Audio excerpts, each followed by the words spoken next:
Good afternoon, folks. My name is Walt, and this is Sci-Fi Writers playing old school D&D. And today we're going to get our ruin on by starting with the highest ranking person in the room, which might be Lieutenant Rick James. How are you, sir? I'm doing outstanding. And yourself? I answer to nothing until enormous amounts of caffeine can be consumed. And speaking of consuming, we have Wilbur Aloysius Cookenmeyer. Oh, man, I thought you were going to Sparky with that kind of introduction, given last week's shenanigans. Oh, no, we'll get to that. We will get to that. Howdy. What do we have on the menu today? Well, just for I've got a nice sandwich, and we've got some Pringles. And let's see, we got. Oh dear Lord! I will hunt you down. I will hunt you. Making a return appearance, we have Ted playing Sampson, the Shadow. How you doing, sir? Not too shabby. And yourself? Living the life of a Kung Fu supermodel. And speaking of Kung Fu supermodels, we have J Mac playing Crowley. I have no food to torture JR with today, so I'll have to settle for torturing him in game.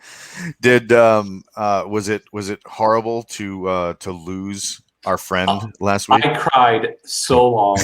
But I'm hoping to scavenge some gnome parts and have a gnome leg construct. Was it the undead friend or the gnome? Wait, friend are we sad about Benny or are we sad about Matt Damon?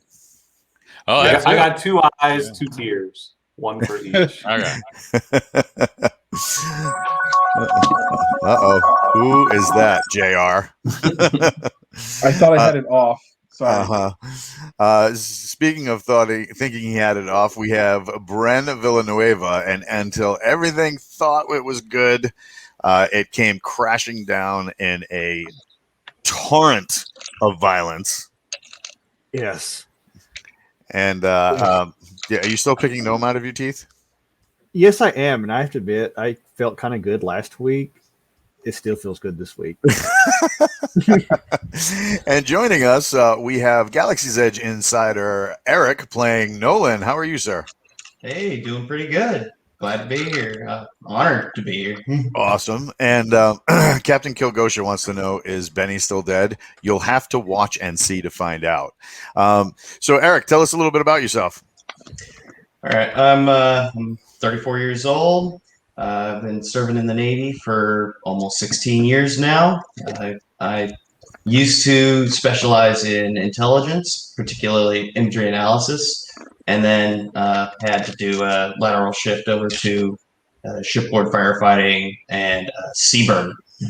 So right now I'm serving as a Seaburn specialist at Mine Division 12 out here in sunny San Diego. Right on. Now, for those who do not know what CBRN stands for, can you do that for people who are military curious? Give us a little rundown. All right. So for the military curious out there, CBRN stands for Chemical, Biological, Radiological, Nuclear. Now, as a specialist, I specialize in detection methods, counter agents, and protective equipment such as gas masks and chem suits. Right on. So, what is the best defeat method for somebody who just ate a gnome like it was Taco Tuesday? Yeah, Ooh, that's the first brand. Iodine. Probably a stomach pump, but that'd be something I'd turn over to Corman. Oh,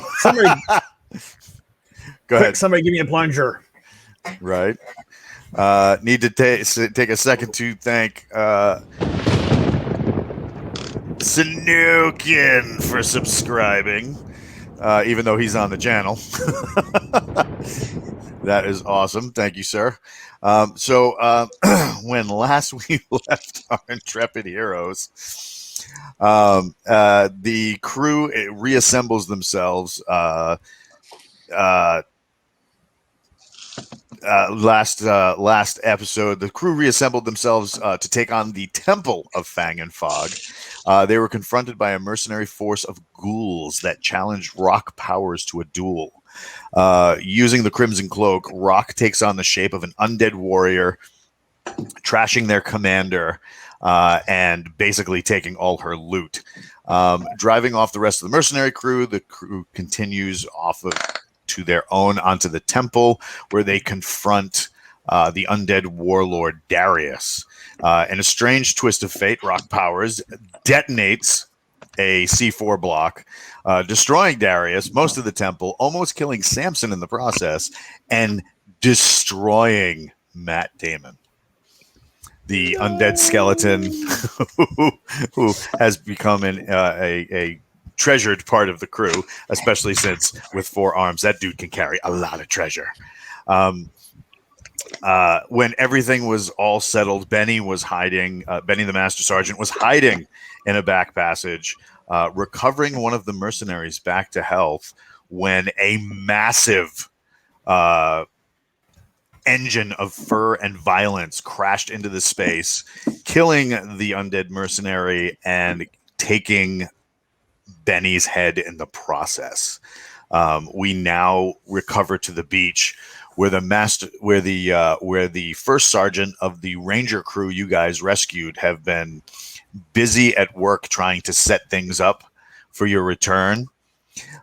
He looks at Rick James and he says, "All right, I got 2 questions. First of all," and then he starts looking around. He goes, "All right, I got 3 questions, which might sprout into a whole litany of stupid, but listen, this is where it's going to start. Question number 1, where's Rock Powers?" That is a good question. He's in mourning. We lost our little gnomish friend. It's a tragic boating accident, and now he's in mourning for our little gnomey friend. He says the murderous little kid is dead? Yeah, it's tragic. Okay. We're all very sad. And where's I notice you're still a little light. Where's the where's the skeleton? Well, I've been working out. Matt Damon didn't make it either. He sacrificed for everything. Wait, you called the skeleton Matt Damon? What did you call a skeleton? The freaking skeleton. Well, that's not very nice. He has a name. Yeah. Oh, next thing you're going to tell me I'm racist. He says, I'm also missing a second. There's another person. I'm not getting your head count to match up. We seem to have lost our little furball friend Villa Nueva, but he'll come back. All right. Where he goes? You were a lieutenant, right? I was, but what happened was, you know how this all works. So he turned into a little bit of a werewolf, and now he's probably howling at the moon. He'll find us again. Someone's got to scratch his ears. Just so you know, we do ranks kind of like musical chairs. Oh my God. The first sergeant looks to one of his subordinates. He starts getting some information and stuff like that, and he says, "All right, I'm going to need somebody who's in charge of this goat rope because we got something of a briefing or something. We need to get off our chest." All right, let's do this thing. So you're in charge, or pretending to be? No, he's totally in charge. He says this ought to be interesting. So as you guys kind of filter back into the camp, you have Gwendolyn, who is the resident druid who has been setting up like protection zones against all the undead on the island. She gets to work healing some of your wounds. In doing that, she also pulls you aside, Wilbur, and starts showing you how to coax healing magic from the ruin. So that way you'll be able to do stuff like that.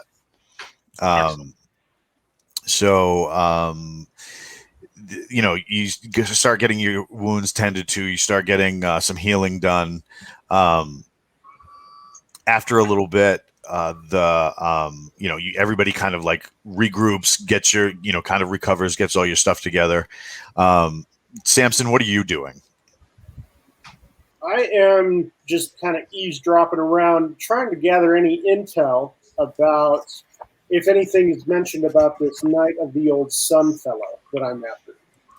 But I So- thought you were making a bag out of gnome. Well, yeah, that's what I'm actively doing out of this new gnome flesh that I've found. Appearing to be completely taken by this project, but actively eavesdropping. All right. And What did happen to the? J-Mac is probably going through all the stuff he looted off the corpse because, that's what you Yeah. do when your friends die. Well, I don't. Matt Damon can take care of himself. I mean, he's died before. So Did He we kinda put the knows ring this on one of his fragments? we did. Well, So that could take did a it- while, though. Is that how it ended? Yeah. I think so. Okay, So- because I wasn't really paying attention to that. I was more interested in digging through Benny parts because I wanted he's a couple. Benny isn't going to need the ring anymore, so Yeah. we put it No, on that. no, table. I had the head. I definitely think, the ring I like, but Matt Damon will do his thing. I'd like a gnome leg or something that I could practice on. Maybe a hand. You start whacking something that starts wiggling. A hand would be better. Then you could do the Addams Family thing with it. Oh I was my actually God. thinking I could Oh my- negotiate for the ring if you guys didn't want to give it to me, and I do it Oh under my- the pretext of completely resurrecting Benny. But because I'm that's like a level 3 spell, and I'm barely level 1, I just do the animate body part spell. So you'd be like, "Where's Benny?" And I'd be like, "Oh, this is all I could do now," and just be like a hand walking That around. hand- I'd be like, "I'm getting there. I'm getting there." The All right, hand would always be trying to choke me. And Cole, Rock Powers grabbed all the grenades. There was only 2 left. I thought there were 20. Well, Yeah, I thought there were so did 20 he. too. I'm gonna drop all of them.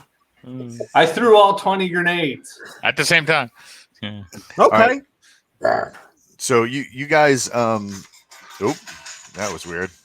So you guys kind of reset, get your bearings about you again. The first sergeant sends a couple of people over to bring you back to the they've got like a tent going on outside of the fort that you guys are kind of trying to take over. When you guys get there, there is the gentleman that you met a couple of sessions ago, Audino.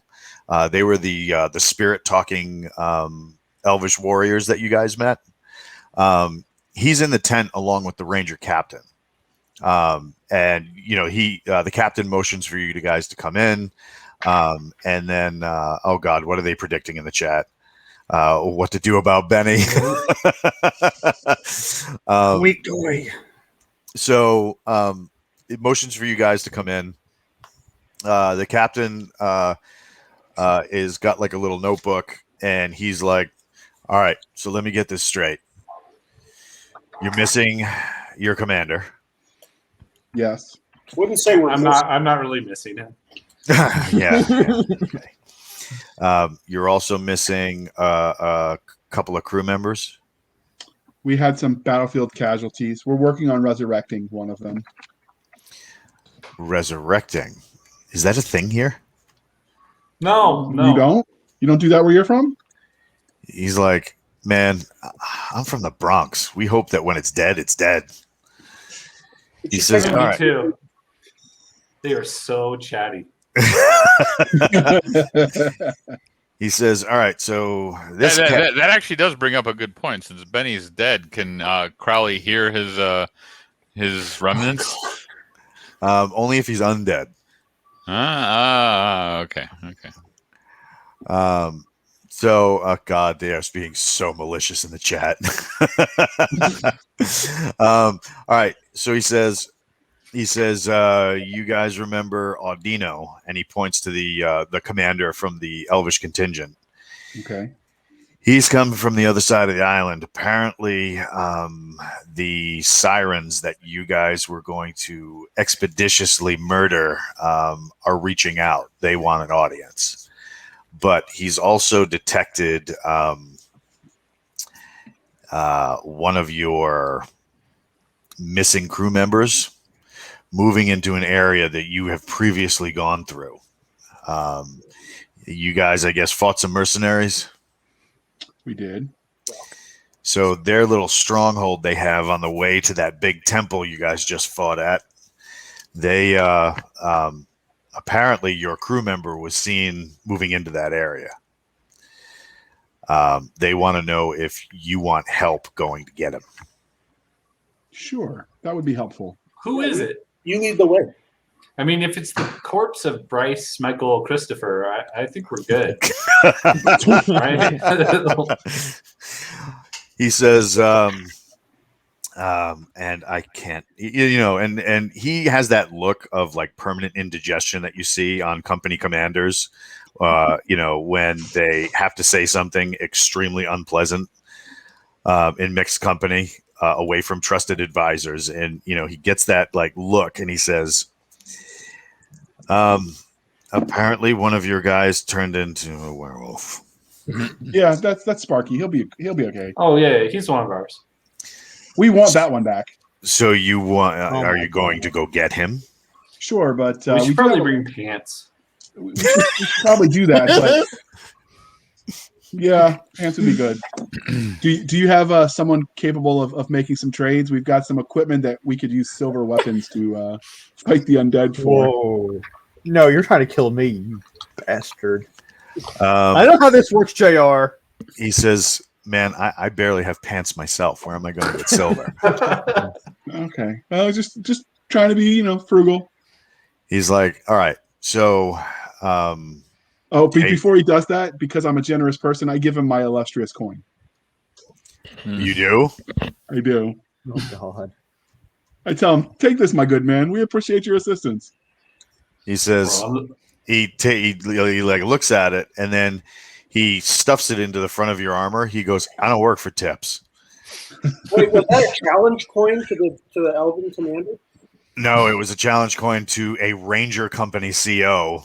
Okay. Who would probably mollywomp him into the sand if he thought that's what it was. So the commander the Elvish commander comes forward. You guys remember these guys from a couple of episodes back. They were lithe and very combative looking. Armor was trim and slim. They had these kind of like weird sabers and weird crossbows. Face masks are plain except for like tears painted under the face with a symbol over the head.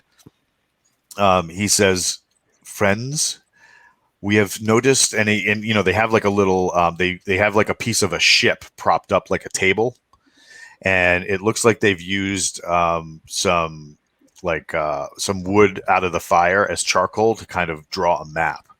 He says, "We believe we have your men entering here.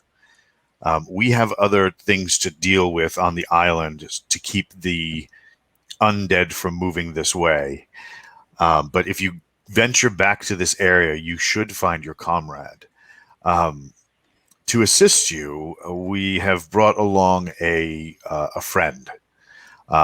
We believe this person might be of use in getting your man back." And he gestures to a guy that's in light-fitting armor. And you remember when you were dealing with the gnomes, they had these face masks on that constantly had these wisps of smoke. It's a human being, and he's wearing that mask, and that smoke is kind of like just billowing out as he breathes.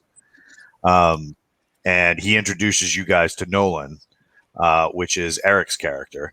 And he says, "I believe his particular skills might be of use to you as you recover your man." And what skills would those be? Sir, I specialize in drones.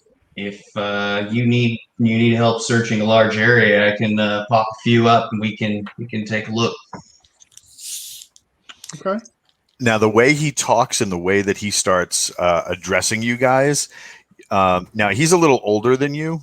And you guess that he's probably from the previous Ranger expedition as well.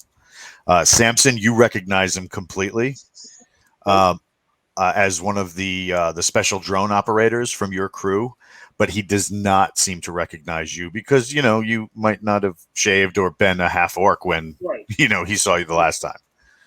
And drone operators generally hang out in the tent, secluded from everyone else. It's true. All right. So, what do you guys do? Do you guys immediately head off after Bren? I'm gonna sneak by the cook tent, grab some raw beef, stick it in a bag, and snag that on the way out. I start having a conversation with the foliage around and ask it if they've seen a werewolf run by, and if so, to point the way. You get the sensation of the ruin talking to you and letting you know that he is where the elves are saying that he is. Yeah. But he has not changed back. You get visions of like thundering footprints of this thing just barreling through and murdering stuff in its wake. So there's been at least several birds, 2 coconuts, and at least one of those mercenaries that might not have made it through this. So I let the rest of the folks know that we need to be on our guard. He might have rabies.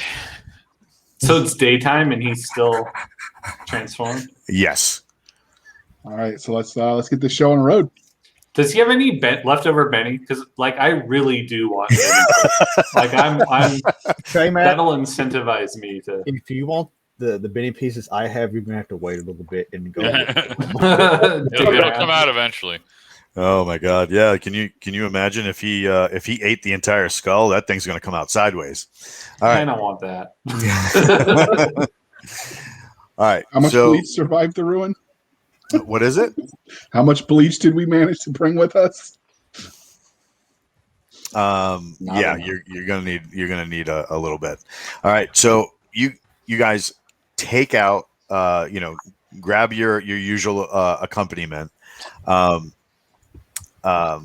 Outside of this tent, around one of the corners, there is a massive knight. He looks like he's wearing armor that could fit 2 people side by side in it. It's got that grated visor, and there are slight billows of smoke coming from the visor. In very much the same way that it's coming from Nolan's face mask. It's massive. It's Matt Damon size massive as far as tall, but wide. It literally looks like 2 people could fit side by side in this thing. Can we tell what the smoke is? Do any of us recognize any markings or anything about this knight? Not that you know of, but he's just kind of standing there waiting. A couple of the rangers who are kind of working the camp are standing around scratching their head what the hell, because the thing's tall. It's Matt Damon was 7.5, 8 feet, and the thing is very similarly sized, if not a little bigger. But 2 arms. Yeah, 2 arms instead of the 4. And whoever is in the armor seems to be taking curious with the rangers as they are with it. So they're poking it and checking out its hand, and when somebody pokes it, it pokes them back. What do I imagine? A little alien about this big, kind of So you guys exit the tent. You start going up the trail. The big knight follows you as you continue. Rudy, let's go. As you guys start heading on the trail, the Templar who was with you before, he looks to you, Wilbur, and he says, "Will you be needing my assistance anymore?" I think we're good, actually. He says, "Do what you need to." He goes, "I will be here setting defenses and readying for your return." Appreciate it. Thank you. He nods and walks away. The area that you guys pass through is littered with all the fighting you've done up to this point. You eventually get back to the area where you were before. Let's see. I have to share my screen because sharing is caring. You get back to the area that you were in before, and there's like all the broken bodies of the mercenaries that you fought the last time. Those guys are still kind of littered around everywhere. And there's tracks and like mayhem everywhere, but you don't see Bren. And All I have a conversation with the foliage and go, hey, can you give me some assistance here? Where's our fuzzy partner? see if anybody glows, anybody wiggles, kind of leading the way. All right. So you have a kind of like a sensation that the like the vines and reeds and stuff like that start braiding themselves, and it as it braids, it creates like a path, and then it passes in through there. Okay. I kind of point out the evident direction that our buddy has gone, and I'll suggest to the lieutenant that might be the way we want to go. I'll tell the people to follow me. Recon. What's that? I can offer up some stealthy recon if you'd like. So, like, sending people is great, and your whole plan thing's cool, but I like to believe in better living through high technology. I'm gonna whip out one of my iron sparrows and. Whoop. All right, so he reaches into his bag and he produces what looks like a bird crafted of metal and gears. He taps the back of its head with his thumb, and the thing sort of comes to life in that kind of like Clash of the Titan metal owl thing from back in the day. He throws it into the air, and it takes flight just like a normal bird would. Do you throw both of them or just one? I'm thinking both, and I'll have them orbit opposite of each other, so that we get a good scan of the whole area. This is out to 2 miles altitude. Just outside this camp, you can see what looks like a military force in armor, kind of on a redoubt or like the back of a cliff, and there it looks like they're gearing up for something, but you can't tell what. And then over in one of the buildings, in your vision, you start kind of like getting the sensation of like a heat plume in one of the buildings, and it shows right here. So Fleer shows us. Yep. Sir, I got a heat signature in that building. Now, are you looking at the display, or is this something that is just transmitted to you? It's something that only he sees. But he's relaying it to us, right? But if he wants, he can show you as well.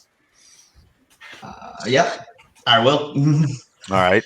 So he, like I said, he's wearing kind of like a mask over his face, and there's 2 hoses that go underneath his clothing back into something on his back. Now, you guys from the crew of the Cyclops whore, you guys have seen this kind of technology before, used by the gnomes, and they use these kind of like vapors, almost like potions. So he disconnects one of the hoses, takes a big breath, and then exhales. Yes, right. The what do you call it? So it's like kind of a Dune thing. Yeah. The vapors coalesce around you and start forming a scene, and actually the smoke becomes the image of the camp that you're in. as like spires rise and walls start forming, you can see what looks like a different colored smoke kind of pacing back and forth in that one building. And with the waiting army, does it look like they're gearing up to come towards us or away from us? They haven't moved yet, so you really can't tell. I mean, but can we tell which way they're facing? They're facing towards you guys. Okay. Can we tell what alliance they're with? Are they friendlies or?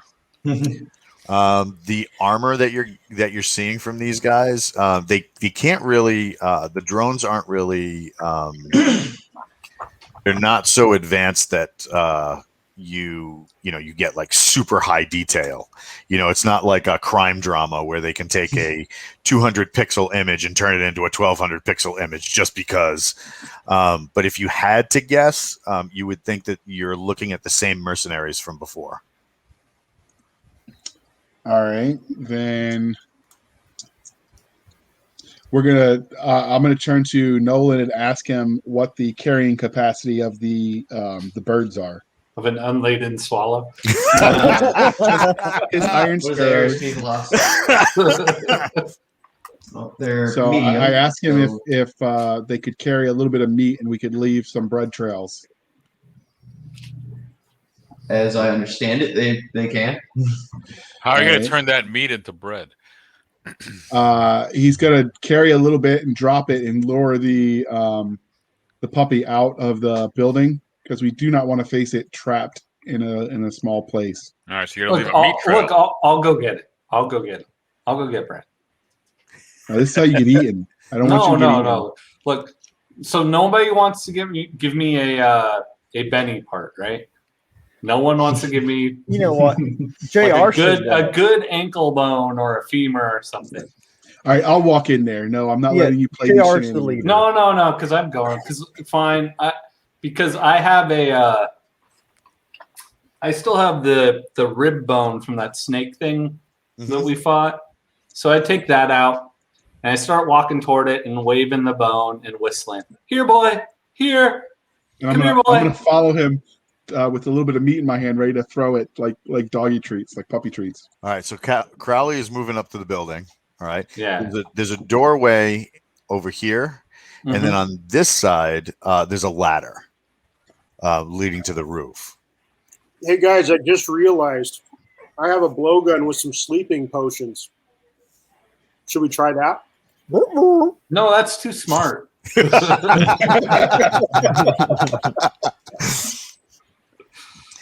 All right, so you guys start approaching Crowley. You're going to the door or the ladder? Oh, I'm going to the door. I'm whistling. I'm making all sorts of noise. Okay. I'm gonna go to the door with him, and we'll send Mr. Blowdart up to the ladder to go All up right. the roof. Yeah. I'll back them up All at right. the door. All I right, feel so outnumbered. all right, so you're going to the roof. Ted, you're gonna climb the ladder. Right. Crowley is going to the front of the door, and is going to whistle and wave a rib bone. Yeah, a rib bone from the snake thing. Yeah. I've got a little bit of raw meat All right. with him. Now, is this roof like a thatched roof or something where I might be able to spread some twigs and get a shot? Oh yeah. You'll be. Down below, like through the if I'm structure. up on the roof, right? And where this thing is supposed to be, is that like a thatched roof where I can I am not a make thing. a little hole or find a little hole and do a little recon / possible sniper shot? It's stone. So, but you can look Okay. down, and there's a hatch, right about there. Okay. And if you open the hatch, you'll be able to see inside the structure. It's only a couple stories tall, so you're just on the second floor. Okay.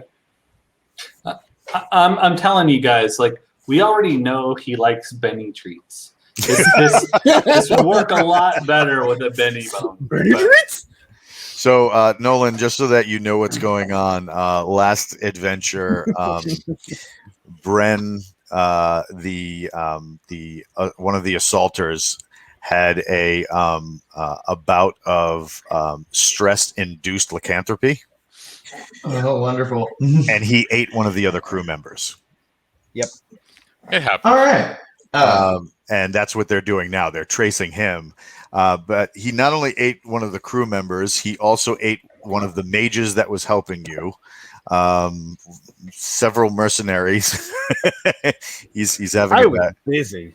And a couple of coconuts. Well, I think with that in mind, I'm going to want to put a lot of steel between me and it, whatever it may be, because I figure all these guys are being incredibly cautious. So, Rudy, you want to be between me and that door, please? Uh-oh. So Rudy definitely takes the hint, and he said, it immediately follows your command and moves over to the door, and it just, as it gets to its position of the door, there's all this like whirring of gears and creaking as it puts its arm out towards you and hits you with the infinite symbol of "this is good." Great job, buddy. So let's see. We're gonna put Rudy on the map, and Rudy. Is Dagger number 5 with us, or is he chilling? Yes, back? Dagger number 5 is with you guys. Is there any way we can promote him to Master Sergeant? Master Sergeant No, Dagger. I mean, number everyone 5. else has had a shot. He says. Hey, I haven't. I killed Danny. He says, if you promote me, everybody's gonna want me to do stuff. I've been hanging back. He goes, how do you think I've lived this long? Right. And as he's doing this, he's kind of making this motion here, and you just notice for the first time that he's carrying all the loot you guys keep ignoring. Oh, so he's got one of those fang shields on each arm. You can tell he's wearing some sort of a necklace that does not go with the multicams and the plate carrier he's wearing. He's wearing a sword at his belt. He goes, yeah, I've been working out. Yeah, he's like that guy who's got the cross, this Jewish star. He's been covering it all. Dagger number 5 has been basically picking up everything you guys haven't. So he's turned himself into almost like a mystical juggernaut of mismatched stuff. So well, he's sort of our Highlander. He's the only one left, right? Yep. There can only be one. Yeah, he is the only dagger that is not named that is left. We'll have to talk about that acquired gear and add it to the company pile. Yeah, JR is very preoccupied with items. He says, "Oh no, Lieutenant." He goes, "Much like our friends here, I'm no longer in the Air Force." He goes, "So what's mine is mine." He goes, "And if you're not careful, what's yours is mine." What do you do at the entrance to the door? I consider rubbing the raw meat on Dagger number 5. Wow. I don't like his attitude. Stellar leadership there, buddy. Well, Crowley, you're at the door. I'm moving. I want to go into the room where the X is. Yeah, me too. I'm gonna follow him. Is Sampson in there? Naked. Sampson is on top of the building. Oh, okay. Yeah, I want to go. I want to go into the building. He's doing ninja shit. Yeah, right. I'm being anti-ninja. I'm whistling. Here, boy, here. Okay, so you're waving the bone. You're yeah. Here, boy, here. Using that as a distraction, I will attempt to stealthily sneak in and assess. Okay. I'm actually just trying to recover Bren. It's not even a ploy. I'm just. All right. So, Ted, you kind of work your way in and in through that trap door. Can you give me a stealth roll? Roll a d6 and tell me what you got. Uno. Oh, that's very good. Okay. So you become one with the shadows, almost insubstantial in the way that you move. You can see the securing chains of what once probably held armor and stuff like that, kind of just lowly swaying and light breezes coming through. You see J-Mac Crowley enter, and he's like waving a rib bone, like, "Hey, Bren, come on, we got stuff to do. Let's go. I got treats." As that happens, you see something fall from the ceiling at his feet, and it like falls just off to the side. He doesn't really notice it, but it looks like a half-digested arm. Yes, Benny works. I'm gonna toss a little bit of meat at Villanueva. Do I see you don't see Bren Villa Nueva. You just JR, and you're not deep enough in the room yet. You didn't even see the arm fall. Okay. Sampson, do you let him know? Well, do I see the source of where it fell? It looked like it. You see an accompanying arm there on the other side of the wall. From what you can see, somebody was probably trying to climb away and get to the ladder where you are, and something cut off its head at the wrists. Okay. So the arm that I see is the matching arm to the one that fell. Yes. Okay. And I don't see anything else in here other than Crowley. Not that you can see. I'm going to maintain silence. I'm going to keep observing and have my little sleeping poison ready. And this is the room that we detected a heat signature. Correct. All right. While that's all going on, Yes. I want to quietly walk up behind Lieutenant Rick James and with my knife just put a small cut on his arm to see if fresh blood will pull our friendly dog out into the open. You are aware you bleed too, right? Yeah. I mean, I'm completely okay with this choice. I'm just saying there are options. All right, so Nolan, you get the sensation from one of your mechanical birds, one of the drones, that the heat signature is pretty much in the back of the room, and it's moving. Guys, still in there, still moving around. With east, west, north. It's What's in the lighting in this room? The lighting in this room, it's very dark, lots of shadows. Anybody have a torch? Yeah, some of you guys are even still packing your M18s, which have weapon lights on them. Oh, there you go. Does an orc or half orc have low light vision? You do. I'm gonna take one of my coins and touch the cantrip to light the coin or pebble, I guess, and toss it into the room. Okay. So your vision is adjusted to the low light. You don't see anything, Ted, but you definitely get a really great layout of the room. All that gets spoiled as the what's that? Dog? Do I smell anything like wet dog or anything? You smell lots of blood. Okay. Copper. Like there's that copper, that coppery scent to it. You smell lots of blood. So Did you check your upper corners. Oh yeah. So as you're sitting there, you're very stealthy, very quiet. The lieutenant whispers a word and then tosses a coin into the room. As that happens, the room flares to life. Everybody's blinded. Everybody's blinded. But me. But you. Who's in the room? It's me and Sampson. And then... Sampson is near the ceiling on a ladder. Okay. But he is or was hiding in the shadows until somebody threw a coin in there. And then Rick James is a few steps behind you. Okay. I'm standing outside. I'm gonna eat all of you. Richardson is a few steps behind him, having just cut him. As Rick James turns around, just having thrown the coin and like holds his hand up, like, what the hell? Sampson, right next to you is the head of this thing crawling along the wall.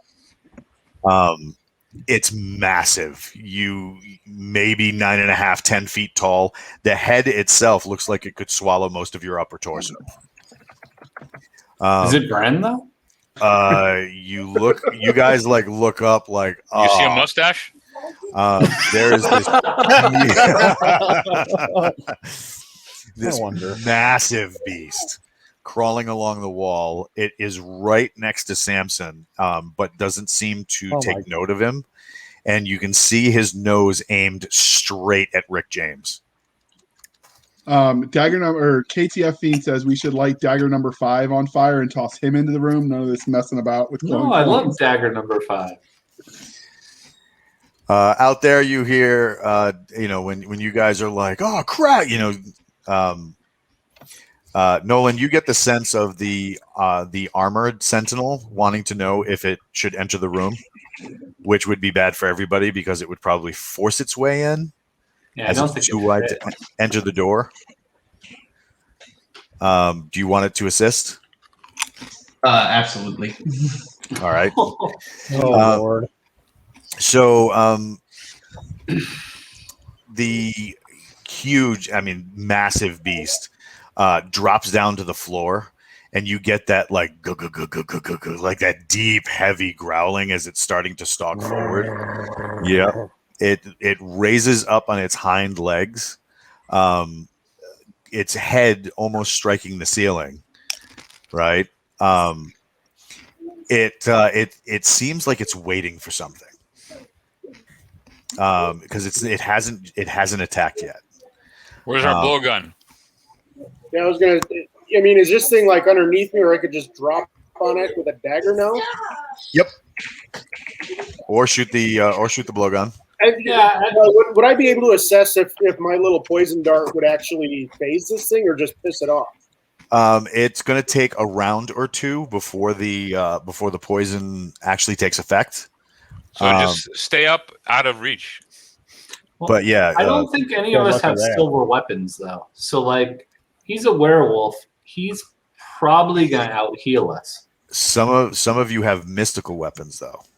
Yeah, you know who had a great mystical weapon? So some magic weapons will hurt these things. My size. But you haven't detected witch yet because Benny had a magical axe he kept using, and every time he hacked at it, it just howled and it kept coming. All right, I'm gonna light him up with the poison sleeping dart. All right, give that a shot. Okay, now comes the fun part. All right, go ahead and take a shot. Do I get any bonuses to this? Oof. He's just kind of standing there, so don't roll stupid low, but D20, right? Yes, sir. It defines stupid low. Don't get under a 10. Don't roll a 1. Got a 5. Does that count as below a 10? No, because you have bonuses, so okay. You're good. All right, so all of a sudden, this thing is sitting there and it's growling and it looks like it's sizing something up or trying to figure out something in its fuzzy little brain. And there's a twitch, it looks at its shoulder, reaches down, grabs this huge oaken table, and then throws it at Sampson. And then I take this opportunity. Oh boy, are you injured? Are you injured? I can help you. Sampson, give me a saving throw, please. Saving throw against furniture. Pretty much. That's a D20 plus my bonus here. No, just a D20. Just D20. 10. Yep, you made it because you're if you look on your sheet, I believe your saving throw is a 9. So you see Sampson, who is clinging on the ladder, use climbing hooks to rotate away from the ladder as this massive table shatters and breaks the ladder in half. Roll for initiative. We want to let our guest roll. Nolan, Ted, Eric, you want to roll? Sure, Nolan, go ahead and roll a D20. Tell me what you get. 7. All right. Oh, I'm sorry, Sparky. You should roll. 13. All right. There's plenty of food to be had. What do you do? Do what now? There's meat hanging off the ceiling. There's meat in front of you, and there's bleeding meat just behind the meat that's in front of you. One of the meats in front of you is waving a meat stick at you. That looks kind of tasty, and it smells reminiscent of the flesh that's already in your teeth. Can't I just jump down on Crowley and lap him in the face? Nope. I've You're got hungry. raw meat on me too. Your entire body is raw meat to this thing. Fair enough. Well, if he has no meat, I'm going to make a play for the no meat. So I guess I'm going to jump down. I don't have no meat. No, he's just got a thigh bone or something. Yeah, no one will give me Benny's parts. I am eyeballing that arm on the floor, though. I thought you said somebody smelled like no. I'm confused. No, I have the. It's from like a week ago. Is that the secret smell this year? Is gnome? Yep. Ted's Actually, dark, somebody's got a sword that smells of gnome. Mm-hmm. Did Ted's dart hit me? Oh yeah, it hit you. Would I have actually noticed it hitting me though? Yeah, that's what the flinch Yeah, was. you were react- like, Okay. I thought so, but I'm making sure. Well, I guess I'm going to jump down at Crowley because he is in the way. And Yes. I leap down to take a bite and roll an unadjusted 9. Nice. An I adjusted totally 9? watched That that. does not. Unadjusted. So I don't know if I have any bonuses as a werewolf. I'm AC 6, right? No, you have that ghoul armor. Right. Where's my notey book? The Lord of the Undead armor. Yep. But I also have the grunt armor. Oh, so yeah, you're double stacking. Yeah. So that is you are AC 2. 2. Wait, my grunt armor alone should be AC 3, right? Yep.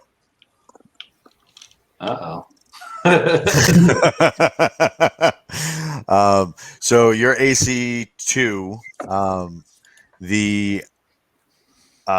You get this like snap, right? As you back up, it plows through a massive section of broken stone, and as it steps forward, it kicks a bunch of body parts at you guys. It doesn't manage to hit you. What are you doing? I'm still whistling and waving a bone at him. It's okay, Bren. Calm, boy. Calm. All right. We're not here to hurt you. Richardson. You can see into the room. All right, am I able to make it into the room? Yes. Or is the doorway blocked? No, you can get it. I kind of yell out and wonder, do you think the blessed water would do anything to him? I'm not in the room, so I just yell it into the room. I don't have any. I'm going to try to take the sword and just try to jab it down through one of his feet to pin him in place. Okay, go ahead. Is this the one that smells like Benny? Yes. Yeah. Okay. 3, 8. Oh, hold on. That is a massive 9. With bonuses? Oh, yeah.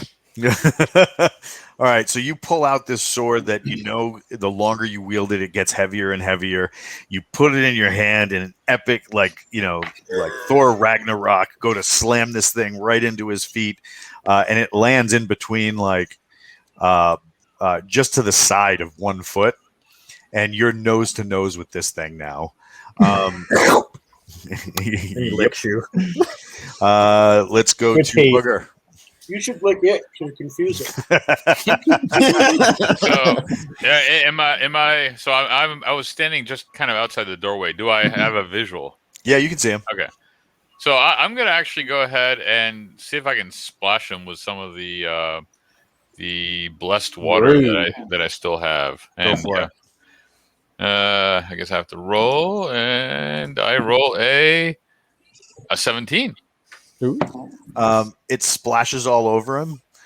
He does that thing that dogs do that are like shakes itself off. Right as Crowley, you're up. Oh wait, no, you were wagging the bone at him, right? Oh, well, I wasn't doing like an attack or anything. Go for it. What are you gonna do? I'm gonna wag the bone at him some more. Nolan, what are you Crowley doing? wants to die. Well, the blessed water didn't seem to do a whole lot. Do you think this fire water might work a little better? I don't want to burn the whole building down. Rudy, get him! All right, so you send your armored dog in after him. Yeah, buddy. All right, so it's really kind of dark and dank in there. The place smells of blood. There's not a lot of light, just the light coming through the main door. Because when Sampson went in, he closed the top hatch, so it was still kind of dark in there. The coin came in and made things a little better. An entire section of the building gets ripped off. Oh dear! As it takes off part of the door and roof to make it wide enough for it to get in, and the huge armored construct brings its hand back. You hear snapping and popping as fingers realign and draw back into the housing of its outer gauntlet. What produces is a ball of spikes and like massive steel. It pulls its arm back, and you hear "Pound, doggy." It smashes Bren in the chest. You hear the snapping of ribs and the wet slap of hardened meat becoming kind of like jello from the impact. It knocks him back a step as you hear as it like the beast grabs out and to opposite walls and slows its blast into the back wall. And then you hear the snapping of bones realigning and skin kind of coming back into play as it starts to heal really quick. Sampson. Is this wolf critter still somewhat beneath me? Yes. I will do a very theatrical kick off the wall, backflip, somersault, Oh god! while drawing my other sleeping dart into my hand and land on the dog, driving the next sleeping dart into his Nice.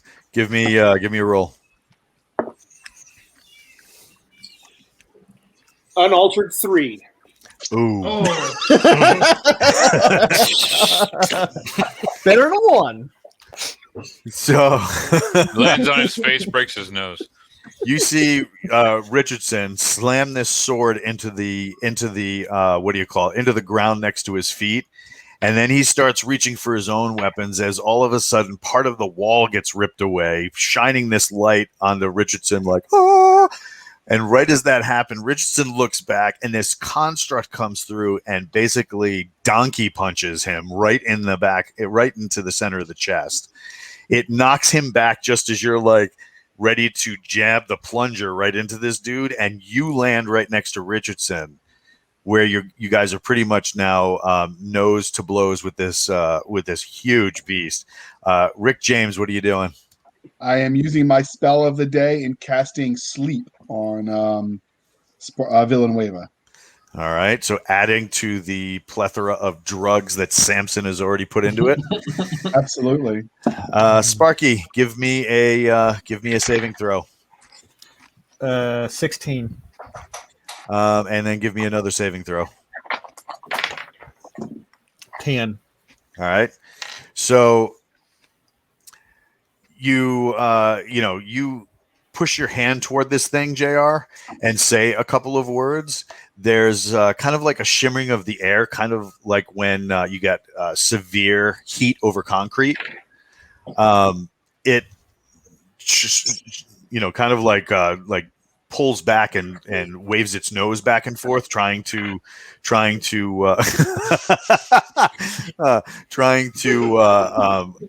off the effects of your spell. It takes another step back, and you hear like, whoa, and it like starts pawing at you guys to keep you away. It looks drunk. Its eyes, its eyes kind of flutter, and then it hits the deck. Oh, poor boy. I immediately go over and check the arm that fell out of his mouth.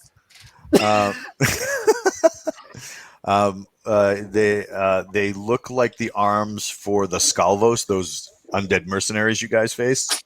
Not a Benny arm. Nope. I hid Bendy. Shucks. Okay. Reluctantly, I pack up that arm in my bag, disappointed with my new find. Did he have any rings on him? Maybe you'll get lucky. Nope, nothing like that. I don't want to marry him. After a minute, you see the all of the fur start falling off, and Who's got mange? yeah, he's got mange, especially after what he's been eating the last couple of days. The form reverts back to that of a normal man, and Bren, all naked and sleepy, is just laying there in the dirt. Reclaim my first art. Okay. Do you re-poison that up? JR loots him. Yes, I do. Elvis is very upset about all this. Is Bren's mustache intact? Bren's mustache is intact. All right. He's completely naked. You don't see anything on him, and JR loots him.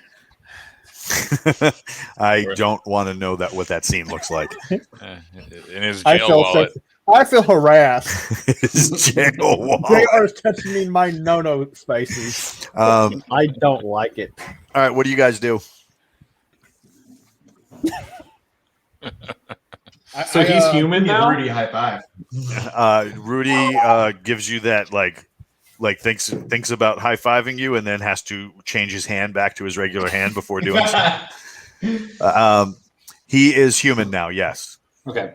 I want to try this. I rub his belly. I'm so not touching that. Does his leg move at all? I'm really curious. Nothing. He is very unconscious. Okay. Do you have sleeping no parts? I'm going to take some of the elemental water and dump it on Villa Nueva. Just be careful of the red rocket. Not touching that one. I'd also like to double check on the army that was gearing up. They're moving toward you. Hey guys, we got incoming. Well, we've got a naked offering, so. Did you ever get pants for this guy? Did you what? Ever get pants for this guy? Yeah, they gave you something. They gave you something you could throw on him. Dagger number 5 had plenty of gear for you. Yep, and yeah, like JR doesn't. And Dagger number 5 also has all of Bren's gear. Yeah, I was wondering about that. Minus the clothes that you tore from. But yeah, so it takes about. Are you going to wait for him to wake up? Yeah, we're gonna slap him around a little bit, speed it up. It takes about 10 minutes. Bren, you wake up as yourself. What? You have the combination of the worst hangover and like meat sweats you've ever had in your life. Meat sweats going to be the next. Does he remember any of this? And the taste of Benny in his mouth. Yeah. Yeah. Do I remember any of my homicidal rampage? I'm hoping not. You remember nothing. Well, I start coming to like, good God, where are we? Did we go on a bender? Hey, put those pants on. Guys. As Where's my pants? As they offer you pants, you also see what looks like a 8.5, 9 foot tall battle robot standing behind everybody. Oh my guys. What happened? You had too much to drink. You might have married this thing. It's okay. He'll said it'll be gentle. And you ate Benny. You know, I'm getting old. You're good. Wait a minute. I ate what? Don't worry about it. You don't recognize your new bride? I ate Benny. Not sexually, right? No, literally. Well, whoa! I had Benny in my mouth. Wait, what happened? You ate parts of Benny we don't want to talk about. Constitution check. I had Noma in my mouth. I check his vomit for Benny bones. Oh my god, that's a terrible taste in my mouth. Do I roll to identify Benny bones? What? Why did I eat Benny? So there is a large pile of like bones and shattered pieces of people in the back of this room, and part of Benny's arm and torso are in the back. Okay. Nay! I'll collect those. All right. Just Ben. I don't want all the garbage. I just want Benny's arm and torso. let's look to see if there's any loot in the dead body. Yeah, I'm slowly trying to get to my feet, and I'm also noticing a lot more hairy than I remember. So there is Nay's joining.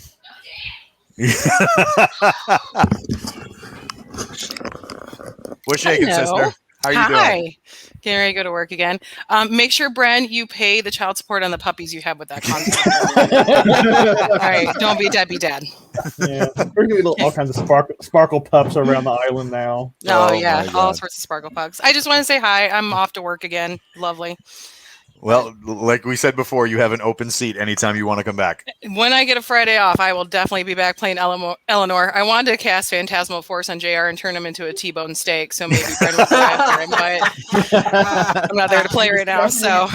All right. Demise. Hi, guys. Tell Nick whenever he shows up I said hi to. Will do. Thank Bye. you. All right, so there is not any weapons or anything like that, but it looks like there are like half digested bags that contain lots of gold. Nice. Hey, I ate it. It's mine.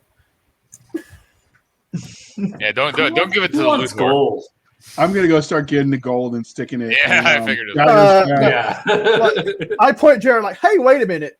Is that gold? If I ate it, it's mine." No, it's the dowry for your new bride. I just look at everyone disgusted, like, you greedy mofos. What do you need gold for? As I'm jamming a human skeleton into a bag and then no parts on top of it. Go ahead. And also say, where's all my crap?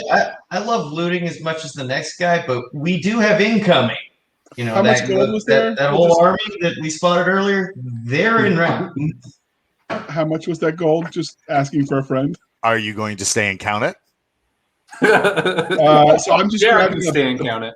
I'm going to tell Dagger number 5 to stay with my gold, and then he can get it. I'm going to go there and put it and shove JR in the chest. Like, hey, 5's kind of like gets in between you guys, and he's like, "All right, first of all, Lieutenant, I don't work for you anymore. Second of all, the dude outside is saying we have incoming. Now, I don't know about you, but I don't want to be on the other end of that." So first, I have not gotten your resignation in triplicate, so it doesn't count. And second, you're going to stand here and kiss guard my this ass. Loot. So he's standing here and guard this loot while we go kill these bad guys. Should take about 5 minutes. It'll be okay. So he reaches down and he says, "Lieutenant, consider this my resignation in triplicate." And you can see him like messing with something. He flashes like this on the screen and like holds up a severed arm with its. Oh, I love this guy. He drops the arm at your feet and walks outside. Dagger number 5, do you want a name? He says, "It's 5's. That's good enough. Let's roll." I was thinking Matt Damon 2.0. But, you know. Well, hold on. I look at JR and plans that, and I'm mind you, I'm still standing here with the pants are only around my knees. I haven't gotten them fully up yet. If you touch any more of that shit, it's gonna get really ugly. I have a really bad hangover. I've had gnome in my mouth, and you're trying to steal my stuff. And where is my stuff? What stuff? You want to go? We'll go right now. No. I love this party right now because it's like you got a guy shoving dead bodies into a bag. You got a guy who's like got his pants around his ankles, You got yelling Villa at Nueva that looks someone. like Burt Reynolds and Zardoz. Yeah. Can I make my way back to the roof and do a little recon for this incoming army? Yes. None of us are paying attention to this except the. You can see them off in the distance. They're marching in formation. It looks like two platoon-size elements. Is Maybe it like about. a marching formation or is it a battle formation? It looks like you have the lead element in like a marching formation. They're marching in two columns. Okay. And then you got the second group, which is more spread out through the trees, advancing on your position in the fort. They look more like they're doing like bounding Overwatch stuff. Hey, Walt, one more thing. Yes. If I examine the remains of our former Master Sergeant, do I find his Master Sergeant's tab anywhere in those remains? How long do you look? I spent a couple of minutes while I'm pulling my pants up. Not that you can see. Damn. It's sure to come out in a little bit. Maybe I'll. All right.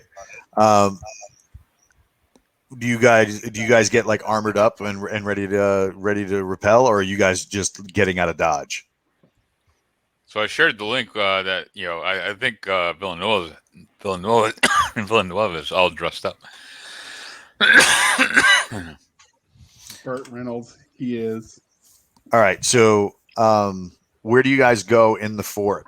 Do you split out of here, or do weren't we supposed to meet up with some sirens or something? Yes, they had sent word ahead that they want to meet with you. And we have this massing army, but we don't know who they are, if they're friendlies or not friendlies. Correct. How many are there? You can see at least 40. Do we recognize this as that ghost mercenary army that retreated when? The armor is very similar, and when Nolan gives you another like magical view screen of it, the armor is very reminiscent of those undead mercenaries. Do we recognize any of the individuals as some that might have escaped? Their armor is pretty uniform. It'd be really hard for you to tell. I mean, we had one of their boys was willing to parlay with us. I bet maybe we can enlist them on our side. Yeah, I'm open to that. All right, you want to try and engage them? Do I identify an actual leader? Not that you can see. Are you waiting for them? I will. Well, I'm on the roof still, right? Yes. Kind of observing.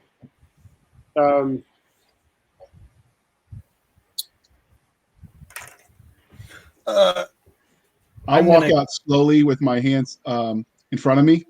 Mm-hmm. And while they pull back to a safe distance, and I'll be shouting at, I come to speak to your leader. Now, shouldn't Crowley be trying to talk to undead or something? He could do that from a safe distance. Wait, are they an undead army? Oh, yeah. Yeah. If they're the mercenaries, sweet. it's the same thing as before. 2 questions, Walt. Did my armor survive my transformation? Yes. Okay. Some of the buckles are going to need to be like managed, but yeah, you probably fake it. I'm gonna kit back up, get my spear gun, and climb up through the roof hatch to join Sampson on the roof. All right.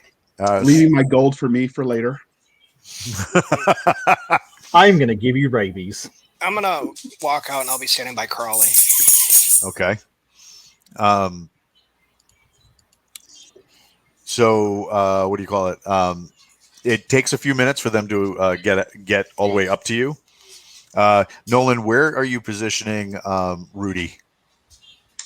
I want both of us somewhere out of line of sight, so that they can't tell that he's there. Well, or me for that matter. All right. Get the Iron Giant out of sight. So you're going to put him away from everybody so that he's a surprise. Yes, precisely. I would rather them not know that he's there and then surprise him with him later if we need to. All right. So meanwhile, I want to have the Iron Sparrows circling over our delegation. Gotcha. So he walks over to this hole, and you can see, there's something beneath there, but you can't see. He just like walks in and unceremoniously just drops right into the hole. Oh, Whoa! I guess that works. The sparrows are moving over, and you can tell that from what their reconnaissance is showing you. Over here, off to the east, and then over here off to the west, it looks like the forces are breaking off and starting to create a cordon. Ooh. I still advance forward, asking to talk to whoever's in charge. Okay. A commander comes up. He's got what looks like white stripes painted onto his armor. Okay. It kind of looks like somebody took like grease paint on their fingers and went across his armor like that. And he's got 4 stripes on his armor. He comes forward and takes off his helmet. There is that eerie kind of sense of like, as he does so, because their skin is completely clear.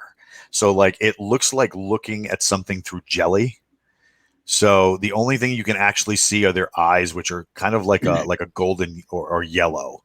But his skeleton is completely visible through the jelly. It looks like looking at a ballistics dummy on Forged in Fire, except no organs. It's just the skeleton. But their face is what's the creepiest, because the teeth are more like the teeth from the xenomorph on Alien, or even like certain breeds of shark. Okay. He takes off his helmet and he says, "You are the one I will deal with." I am. So this guy's a U7, undead 7. He definitely looks like a U7. All right. He says, "What is it want?" First, I'd like to welcome you to my island. It's ours now, and offer you the chance for employment. He says, "There is much to talk before island is yours, little thing." I mean, it's a matter of time. Look at how well we're doing already. You could pick the winning side now and side with us. And he says, "Your commander is missing. Your wolf is now man again. What is my incentive not to take what you have?" How does he know all this?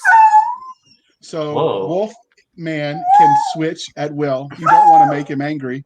The commander is just busy bringing more reinforcements that will slaughter you if you choose the wrongly here.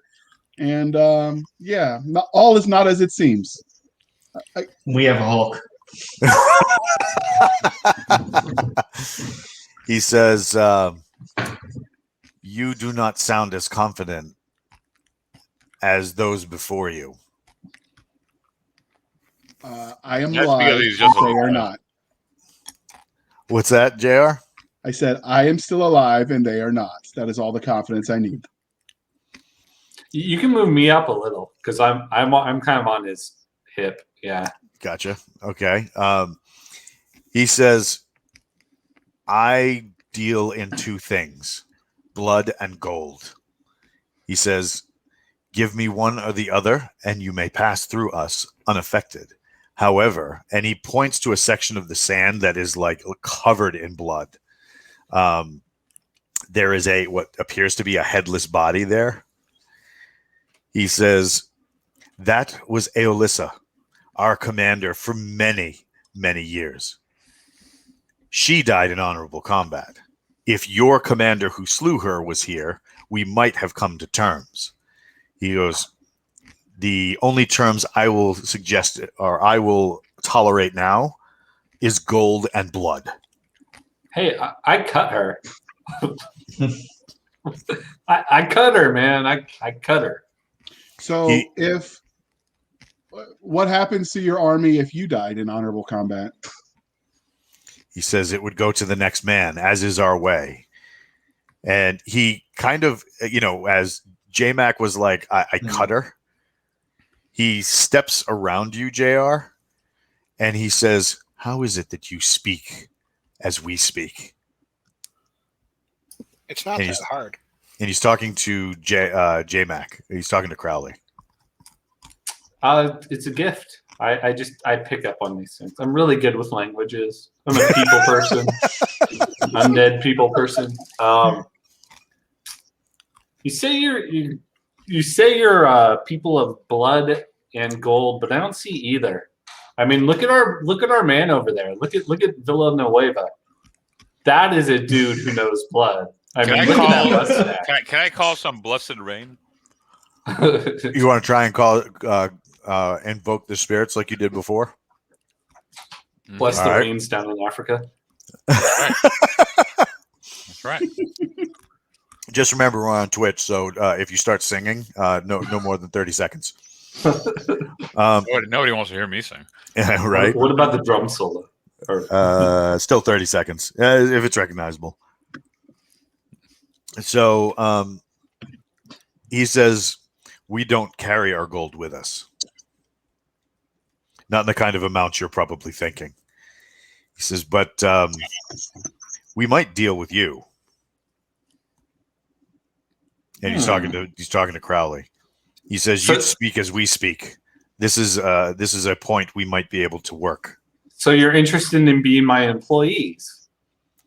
I am interested in you being my employees. He says, if the gold is right. See, I have an opening. You guys have great timing. He says, will you pay? A percentage. I'm a little light on gold right now. Then we take flesh. It doesn't matter whose. We don't judge. Flesh is flesh. There's a room full of it. Yeah, we got this huge storage room of He said, everybody pointing to JR. He says, it's weird because you can see the face scrunch as though he's like he's sniffing, but it's just the outline that you can kind of see. And then he says, I can hear or I can smell our dead in those rooms. That is not the flesh we will eat. You said you don't. We're sorry about that. Was that Ted? You said you don't judge. He says, but we won't eat our own.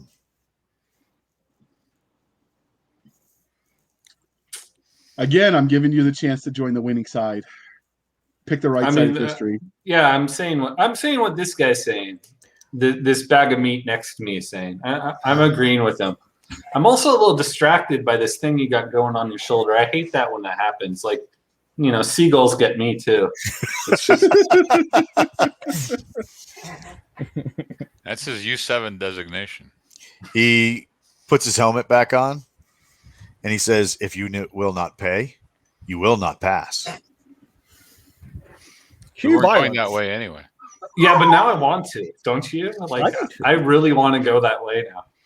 I'm in a really bad mood. I want to kill shit now.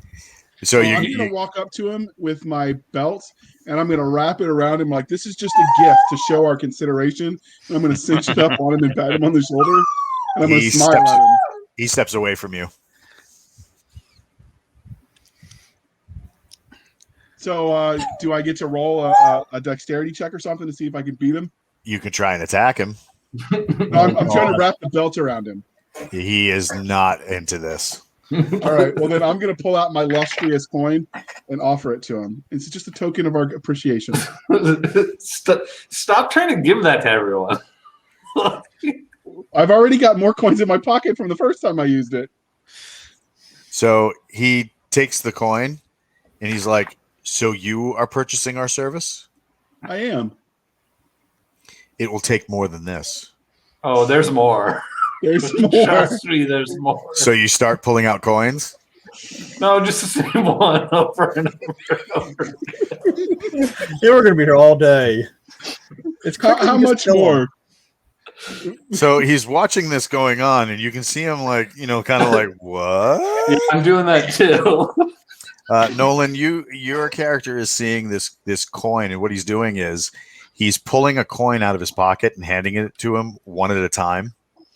And he's like creating a pile of money, but there's no huge bulge in his pocket. He's not pulling this out of a giant bag. He's just the single coin again and again and again. And so he says, "This is acceptable." He turns and like motions, and two of his men come up and flank beside you, and he says, "You will be ours from now on. This is acceptable." No, you are ours. It's the other way around, mon capitan. He says, "Yes, that is what I said." And then he parts the crew so that you guys can continue. All right. So are you going to advance and meet up with the scouts to go talk to the sirens? We'll bring our buddies along. Yeah. Oh, they'll come with you. Oh, definitely. So we have 2 undead mercenaries now? You have over 100 once he starts like assembling people. Battalions. Yeah, so he starts like bringing in the troops and like calling in the outriders and stuff like that, and they assemble on both sides of you, kind of like a small army of your own. They insist that Rick James keeps pulling out coins so that everybody can get a share. Yeah, we're good. We're good there. And I point him out to Villa Nueva's stash since he didn't want to share anyway. I'm like, there's more in there. I climb down and gather that stuff up while he's over. I think it's on you, JR. Just you got it. You can pay him. So We're going to do some random small talk with the guy we were speaking with. All right, so you're going to what do you call it? You're going to engage with the commander or one of his guys. I guess somebody that looks like his second in command or one of his higher ranking subordinates. Okay, what do you ask? Or you're just chit chatting? Just chit chatting. Because Richardson can do the undead talk thing, right? Yes, through the armor. Yeah. And there could be other things happening as well. But, it's the ruin and the ruin reveals, so we'll see. All right, after a few minutes, they start like forming up on you guys. Where do you continue to the sirens? Yes. I was going to All right, Rudy, quit playing in that hole. Let's go. When a moment presents itself, I'm going to discreetly speak to the commander and ask about if they know anything about the Night of the Old Sun, and see if I can get any information out of them. And he says, "Well, there are the 2 that went into the that came with you onto the island."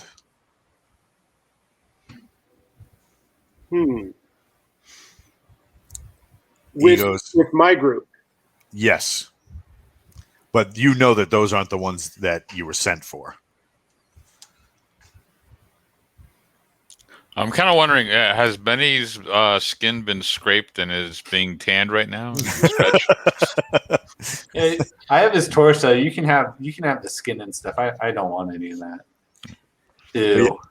But yeah, you know that the night of the old sun that you're looking for is a human, and those guys are both like half ogre types. I think Ted's frozen. Yeah, He's in deep. he's very contemplative. He's in deep, You know, thought. you know All right. what? So you guys start advancing. The army like falls in behind you and starts assembling themselves into travel formation. I stick wax in my ears. All right, this is about to get really weird because we have Ted, and then we have his other one dropped off. There we go. There it is. All right. Sorry, my internet service provider is awesome. That's okay. So while we have you and are talking about tanning gnome leather hides, did you want to talk a little bit about your business? Sure, I'd be happy to. So my business is Highborn Leather. I do high quality, handmade right here in the U.S. of A.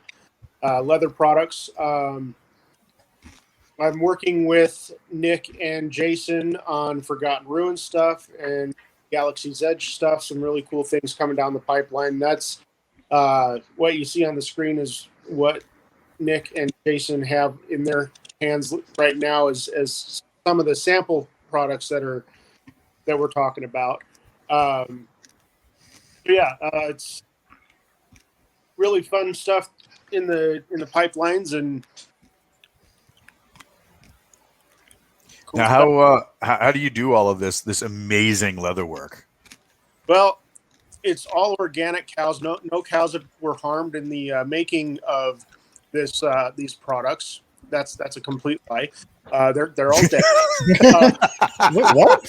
They're still alive. Yeah, they're still alive. We just take the skin.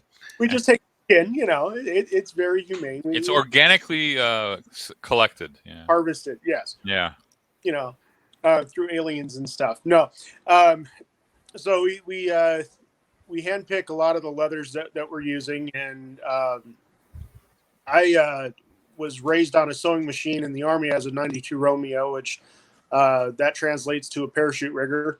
So I packed paired parachutes for the 82nd for several years and kind of rode a sewing machine, and that's how I got my stitching skills. And then that is now translating later in life to leather crafting. So I can, I've been putting together bags and wallets and all sorts of stuff. And after reading Galaxy's Edge first and then getting on board with Forgotten Ruin, I just love this world that they're creating. And I started sending them little gift boxes until they said, "Fine, we like your stuff. Let's work something out." And have you had many orders, or just the initials from Nick? Just the license isn't complete yet, so I haven't been offering anything to the general public yet, just because I want to make sure all of the I's are crossed and T's are dotted before I do any of that. It's about 90% there, so I'm hoping by the end of the month, early next month, some of these products will be available.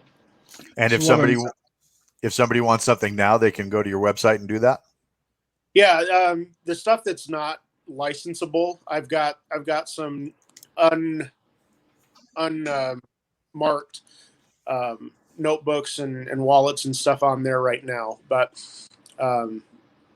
coming soon to my website near you will be the branded things. Yeah, Ted, you and I need to talk offline. I've got some ideas on some of my own stuff. So, and what I heard from this conversation is that bribery will get you everywhere with Jason and Nick. Unofficially, yes. Unofficially, yes. That's pretty cool. I like the Centurion collection. That's pretty dope. Yeah, so I'm working on a line that's inspired by history, and I love the old Roman era. So the wallets there that I've been playing with, that's the Centurion line. I'm working on an Imperator line, which, if you want to, I'll show you here in a minute, and a Praetorian line. these are kind of in the process right now.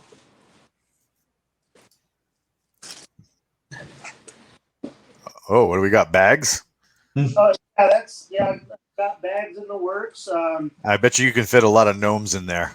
Yeah, that'll be the official gnome bag, right? Just a little tote that was inspired by my wife's needs that I put together. So you saw the Praetorian the Centurion on the site. That is an example of what the Praetorian will be. Praetorians are typically the purple, and then the Imperator line, which will be kind of a gray or a white with the purple. So right on. That's the Inspired by History line that I'm working on. I've also put together the Localist for the non-history buff. That's basically the old Roman marching pack. No, no kidding. That they would carry on their marching yokes. So it took me a while to source this little closure, but I found a company out in Poland that makes those now for me, to make it a little more authentic, but kind of a modernized historical piece. So just stuff like that I enjoy doing in my spare time, and I'm putting together, and look for new stuff on the site coming up.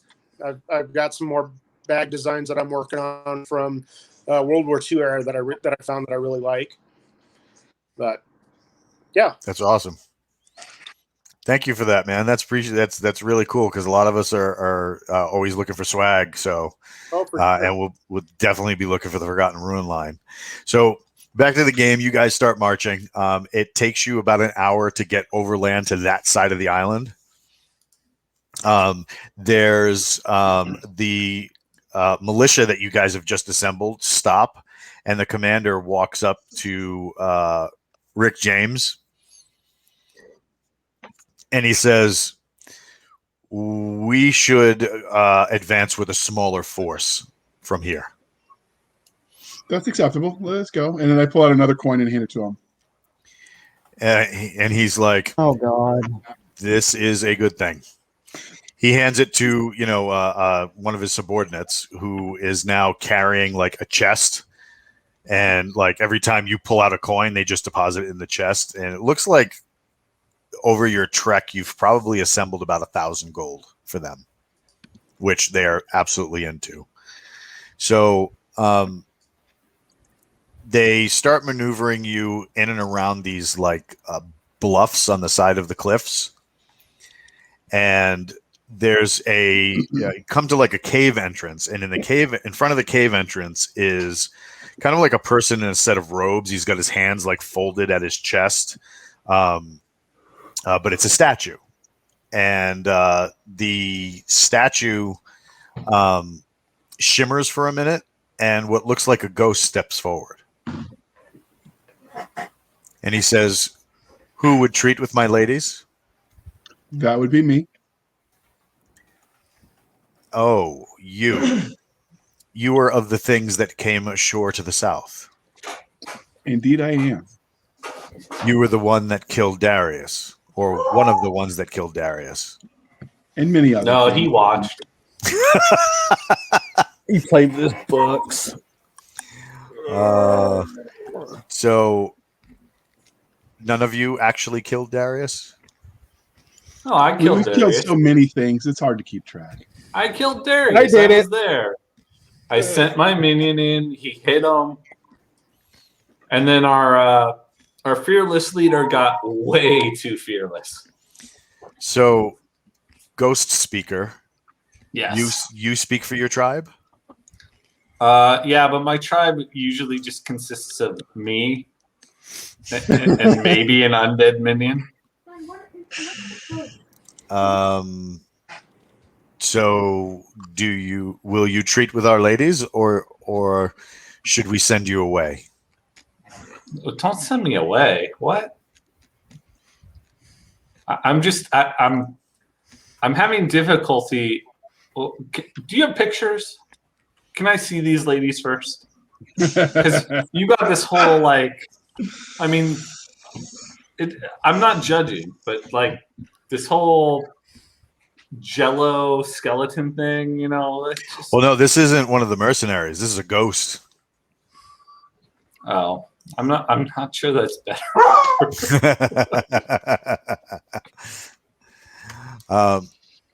Bring me to your ghost women. This we can do. Michael, if you put the whatever link you're trying to put in the chat, I can cross it over. Is it? No, don't worry about it. Gotcha. I'll figure it out later. All right. So you guys enter the cave with him? Yes. All right. I'll follow closely. The inside is immense. Lots of room. Torches everywhere. The torches don't. They look like torch sconces that should have something burning, but all of the fire is ghostly. It looks to you, J-Mac, and to Richardson, it looks like these are souls being burned to create light. Sweet. Undead fire. I love it. This looks like a happy place. You guys advance and kind of go up this like rampway, and walk around until you get to this point here above the pool. When we get to the pool, I'm going to pour an offering of the elemental water into the pool.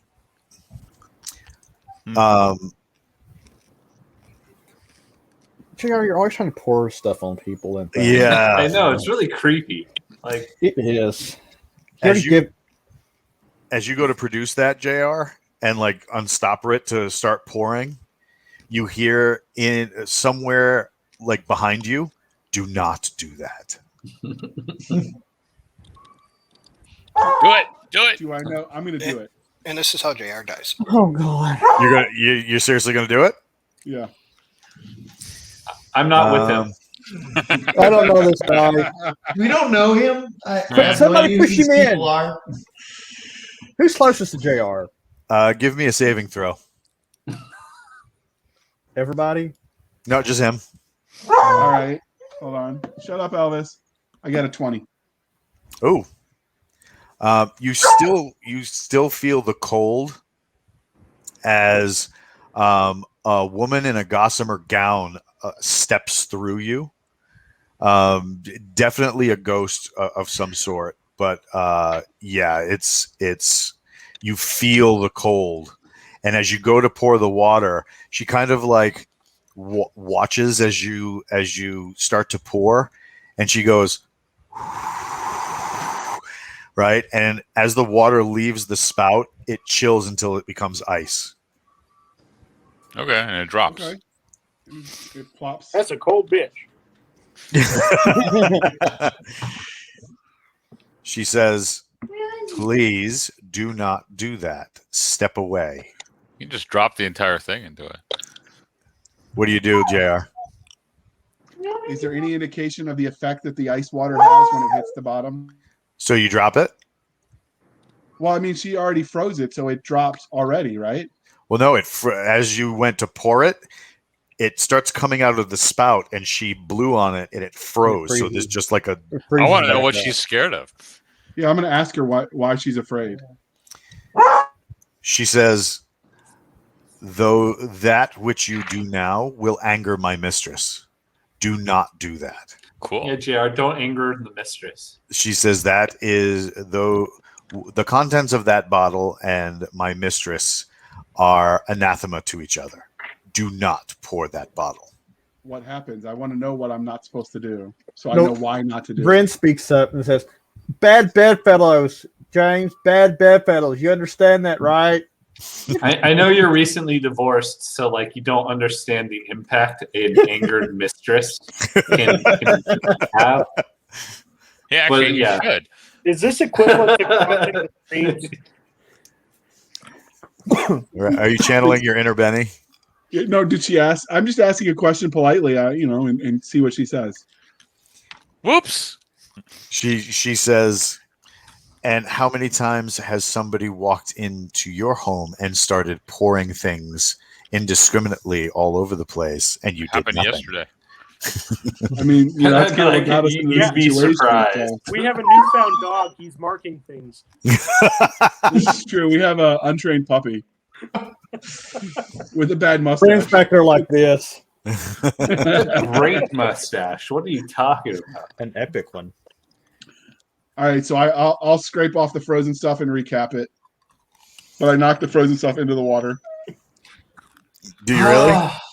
I don't know him. Yeah. No, I mean, I'm just not met these undead people. speaking this. Okay, let's I'm on leave. her side, man. Like, Yeah, this is gonna get weird. Mhm. All right, JR, roll for initiative. 18. We need another. All right. What do you do to this ghost, or try to do to this ghost? I'm gonna hold my action.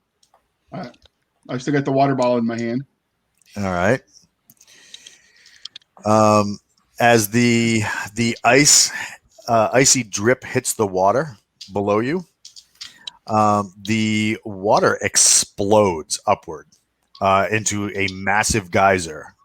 And as the geyser reaches its apex and starts to fall away, a woman in a ghostly woman in armor and like shimmering gown comes straight from the water, kind of screaming. And now I need everybody to make a saving throw. Oh.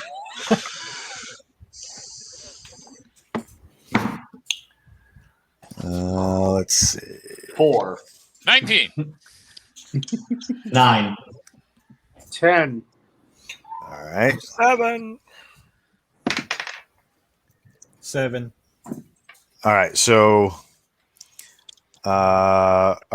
I'm sorry. Rick James, what was yours? 1. Sampson, 10. you're good. Nolan, 9. you're actually good. Bren, I rolled a 7. whoops. Yep. Crowley, 4. I get 2 Nope. if it's an explosion. wait a minute. You're not affected. Richardson. Yes. Oh wait, nope. You're not affected either. Both of you here. Full team undead. Instead of this incredibly horrific, nails down the chalkboard screech as this thing flies toward JR, you hear probably one of the most beautiful, emotion-invoking arias you've ever heard. Is it like a battle aria though? Yeah, Okay. it's wild. Wilbur, I got a 19. It's All right, about to you're get busy. okay.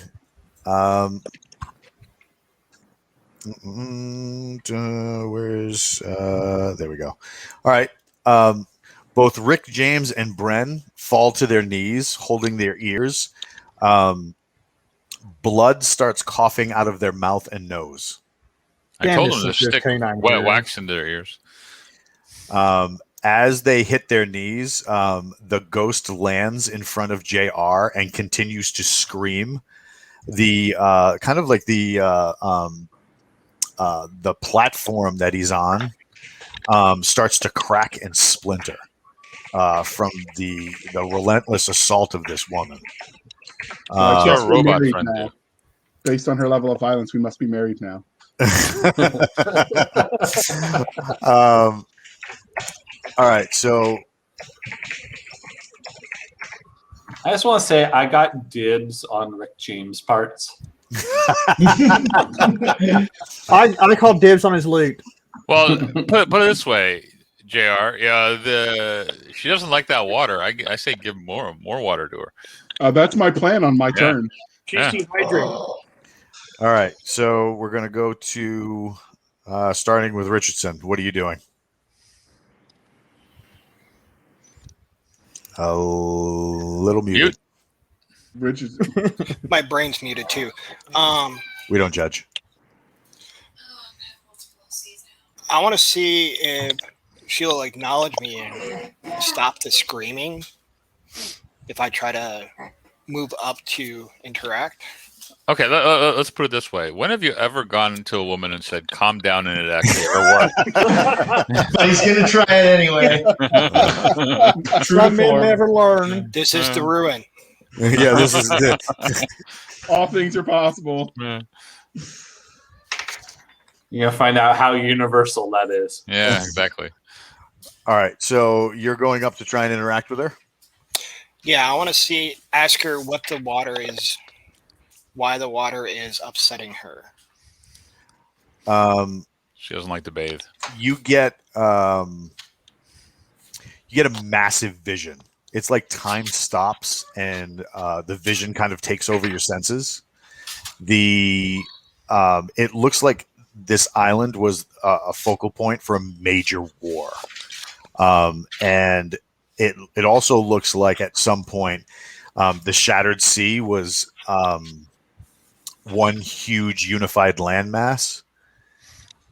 You see these spirits, kind of like the spirits that were in that circle that when Wilbur purified that water, they descend and start fighting, and there's what look like almost like massive explosions.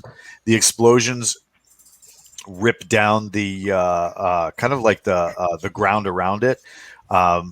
It's almost cataclysmic in its look to you, and the end result is just like an apocalypse all throughout the area, turning what was once probably a huge landmass into a smattering of islands.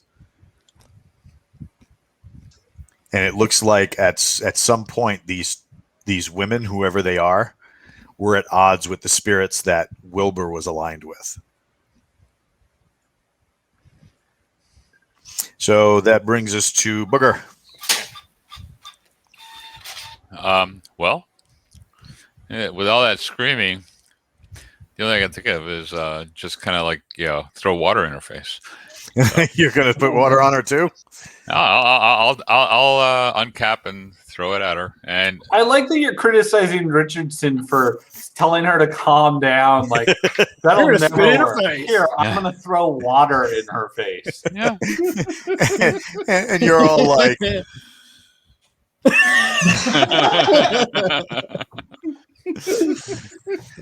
mean, there's got to be a reason that she doesn't like it. So let's investigate further. yeah. So you go ahead. Yeah. Roll. I get Just because it's a slash weapon. Just don't roll a 1. Yeah, I got an 11. She saves, which means she takes half. As the water kind of passes through her, you see like wisps of her being dragged away with the water. Then the screaming intensifies, more from her pain than it is her further assaulting. Crowley. Excellent. I say, I'm sorry, ladies. These guys are morons. And then I walk to the back, and then I take out the human arm that I have. Not the Benny stuff. I'm saving that for later. Well, no, And it's not. It's not human. It's the undead one. It's the undead arm. Yeah. Okay, but I cast animate body part on it. Okay. So I'm in the back, just like. All right. You're just messing around. You're holding this up, and you start whispering to it. You see, like lines of almost like script drawing itself into its flesh as you start whispering, and then all of a sudden the hand, which is kind of you're holding it straight up and down. The hand just does like one of these, forms a I fist. set it on the ground to see if it'll like walk around by itself. Yeah, you can make it do that. Sweet. Okay, I'm happy. That's it. That's my turn. Bren. This is the first time I've ever really done necromancy, so I'm like. I may aim my next vial of water at Crowley. My turn. Yes, sir. I think I'm going to take a long pull off my camelback, which should still be full of holy water, and I'm going to do a spit attack. Oh, you're going to spit it at Why her? not? Yeah, I mean, he threw water at her. I'm going to spit in her face. Oh, God. Yeah. 17, unadjusted. Ooh. Saving throw for her. She like takes the full brunt of your loogie attack, and it tears away major sections of like her spiritual essence. More screaming, and it gets some of the Benny out of my mouth. Nolan, you're up. Benny just fly through her. Okay, so all of us who saved, it sounds like amazing singing, right? No, all of you who saved, it sounds like the most terrible shrieking you've ever heard in your life. Other way around. People. those two guys, the guys who hear the singing, speaker. Yeah, they can speak to the undead. Oh, so it's me and Richardson. Okay. Yeah. Well, them attacking it seems to make the screaming worse. So, this also seems like the most irrational thing to do in the situation. So I'm just gonna have, hey, Rudy, can you just like open up your hand real quick? So I'm gonna have him just like, boop. I'm gonna climb up and just sit in his hand, light up a smoke, and put it in my drink tube of my mask. All right, so I take it you're holding your action. Yep. All right, Sampson. Sampson is muted. I didn't do it. It's not me. Not me either. I didn't do it. Rick James. And then we'll come back to Sampson. All right, I'm throwing the entire canteen, splashing it all at this lady. All right. Go for it. Just don't roll a fumble. Natural 20. Why couldn't that have done it to save? Yeah, this is going to get weird. Go ahead and give me they're going to take 2d6 damage. Let's see. Oh, no, because they got to save. My bad. Okay. But the... You with us, Ted? Yeah, can you hear me now? Yes. Okay. Okay. So, JR, you splash her, and she she screams in agony, being ripped apart by the water, and she dissipates.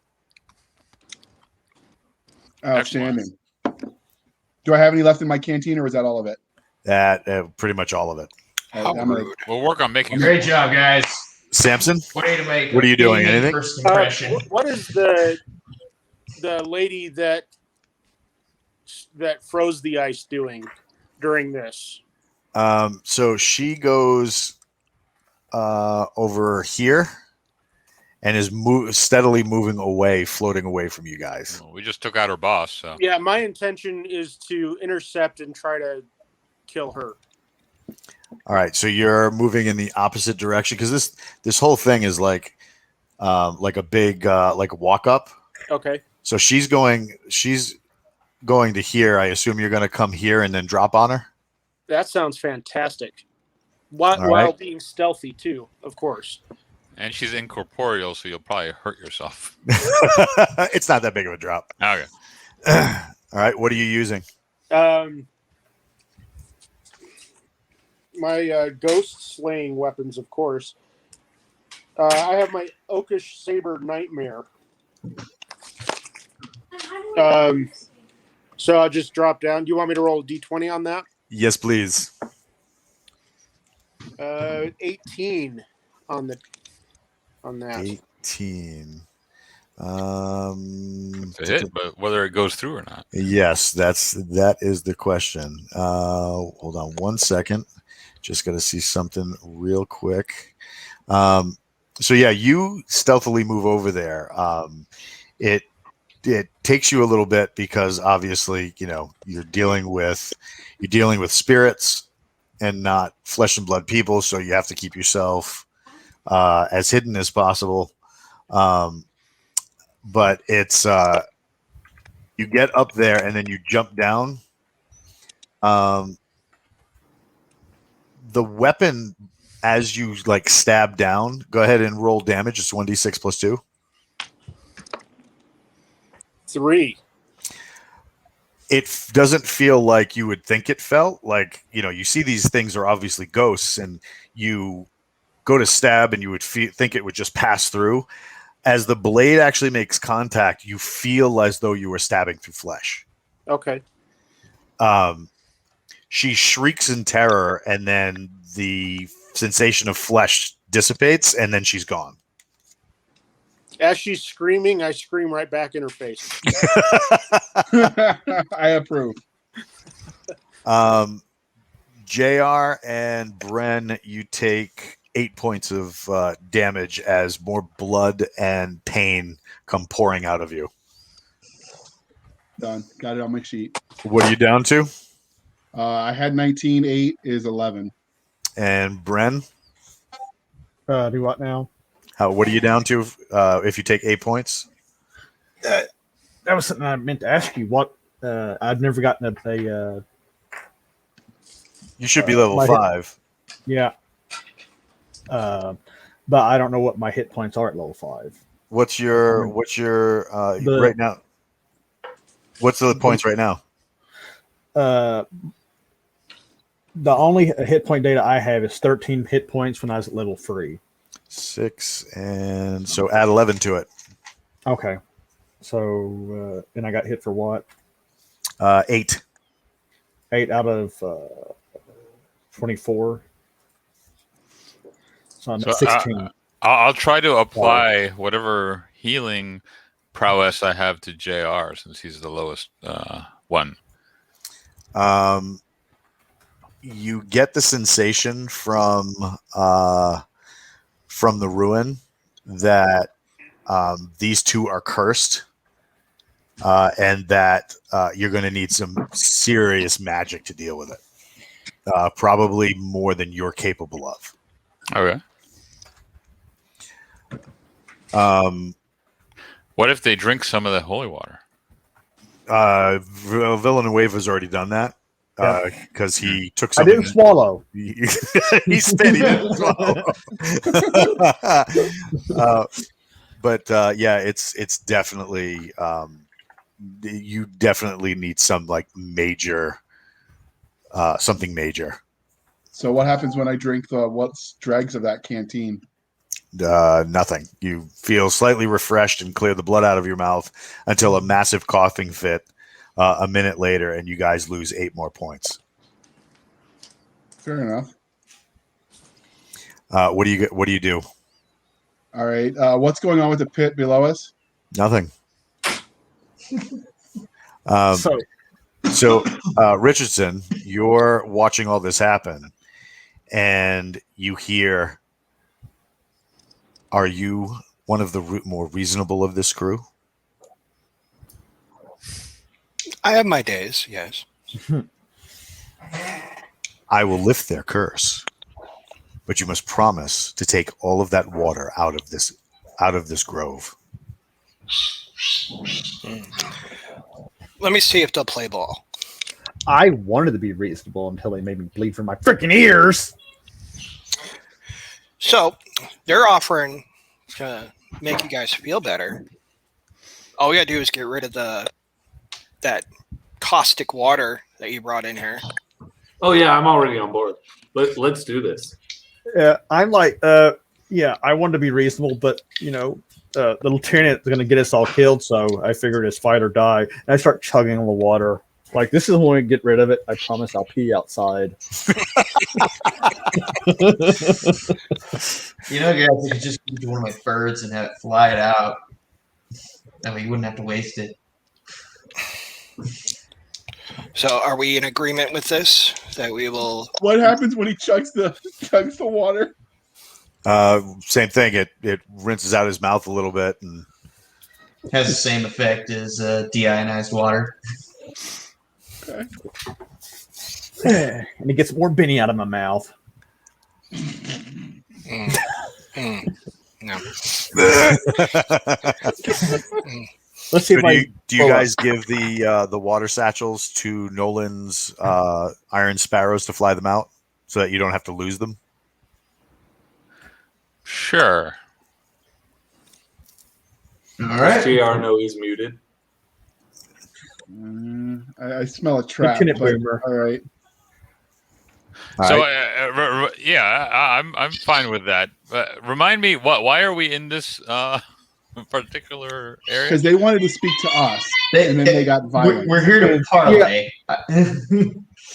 And lieutenant just being a lieutenant, and yeah, They got I threatening. propose- You have to make a stand, so they know you're not a wet blanket to be thrown around. All those pouring water into things stands that you make. All right, so how about this? Yeah, we let the sparrows take it out of the immediate zone, and they can bring it right back if need be. Yeah, because he's got some sort of mental control over the over his drones. So it's not like you would need to create a signal or anything like that. Mental control, that's so weird. I high five my animated hand. I mean, I thought it was weird when it first really started being a thing. I'm used to joysticks, okay? Aren't we all? Yeah. All right, so you fly it out. Yep. I have the birds fly out and basically just like circle around the cave entrance, waiting to come swooping back in if we need it. Okay. As the waters are flown out, more women, kind of like you saw before, come back into the picture. The entire structure is surrounded or encompassed by ghosts. They don't appear to be hostile. Yeah, JR. The one that's standing in front of JR whispers several words into your ear. It's like somebody was stabbing you and they immediately withdraw the knife. So the pain stops, the bleeding kind of stops. Same thing for Bren.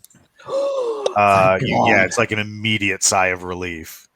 And just remember, you guys are down many hit points. So I attempt the healing of JR again.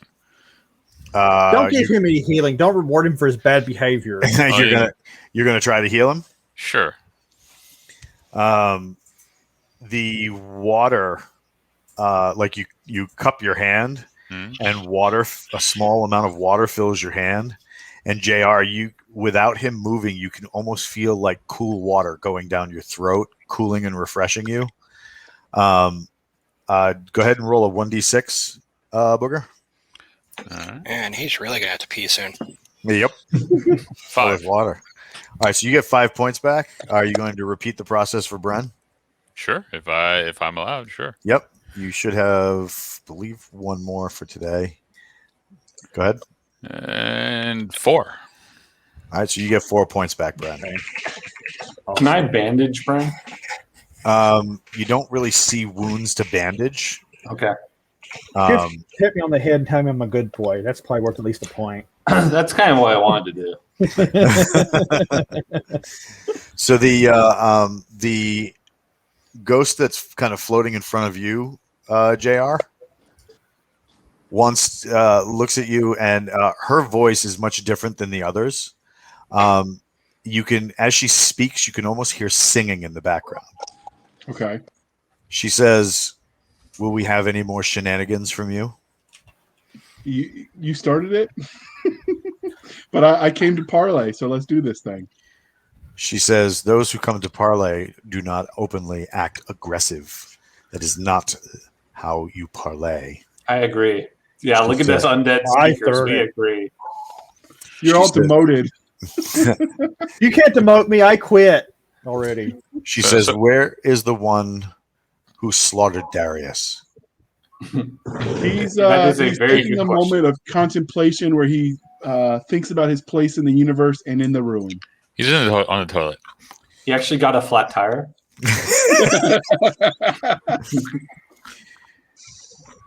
She doesn't look amused by all of the side military humor, and she's like,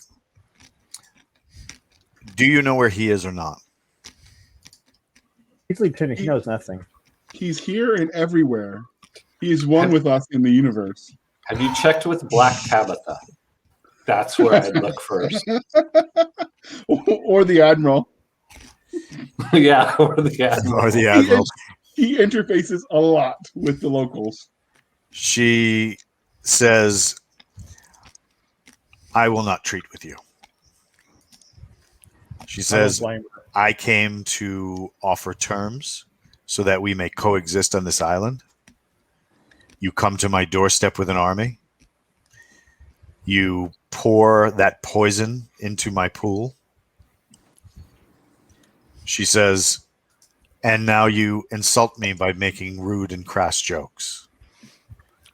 She says, It wasn't a joke. "What's to stop me from killing you right now?"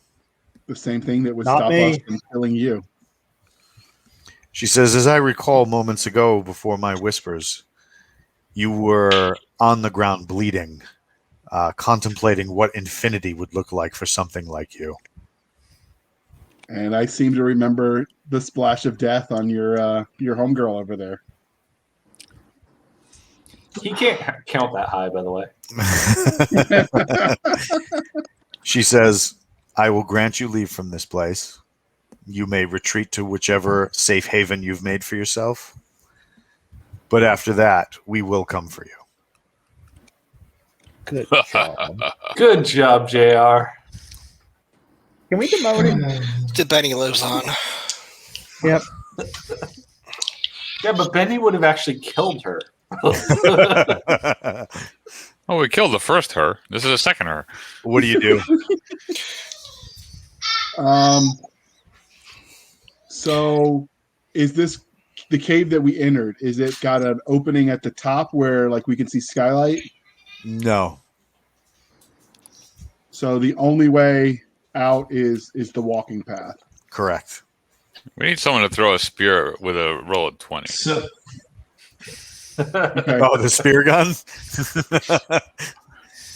Well, Ted, Nolan, you guys doing anything? sir, can I have a word? Sure. Sure. So are we here to treat with them? Or is this some weird assassination attempt?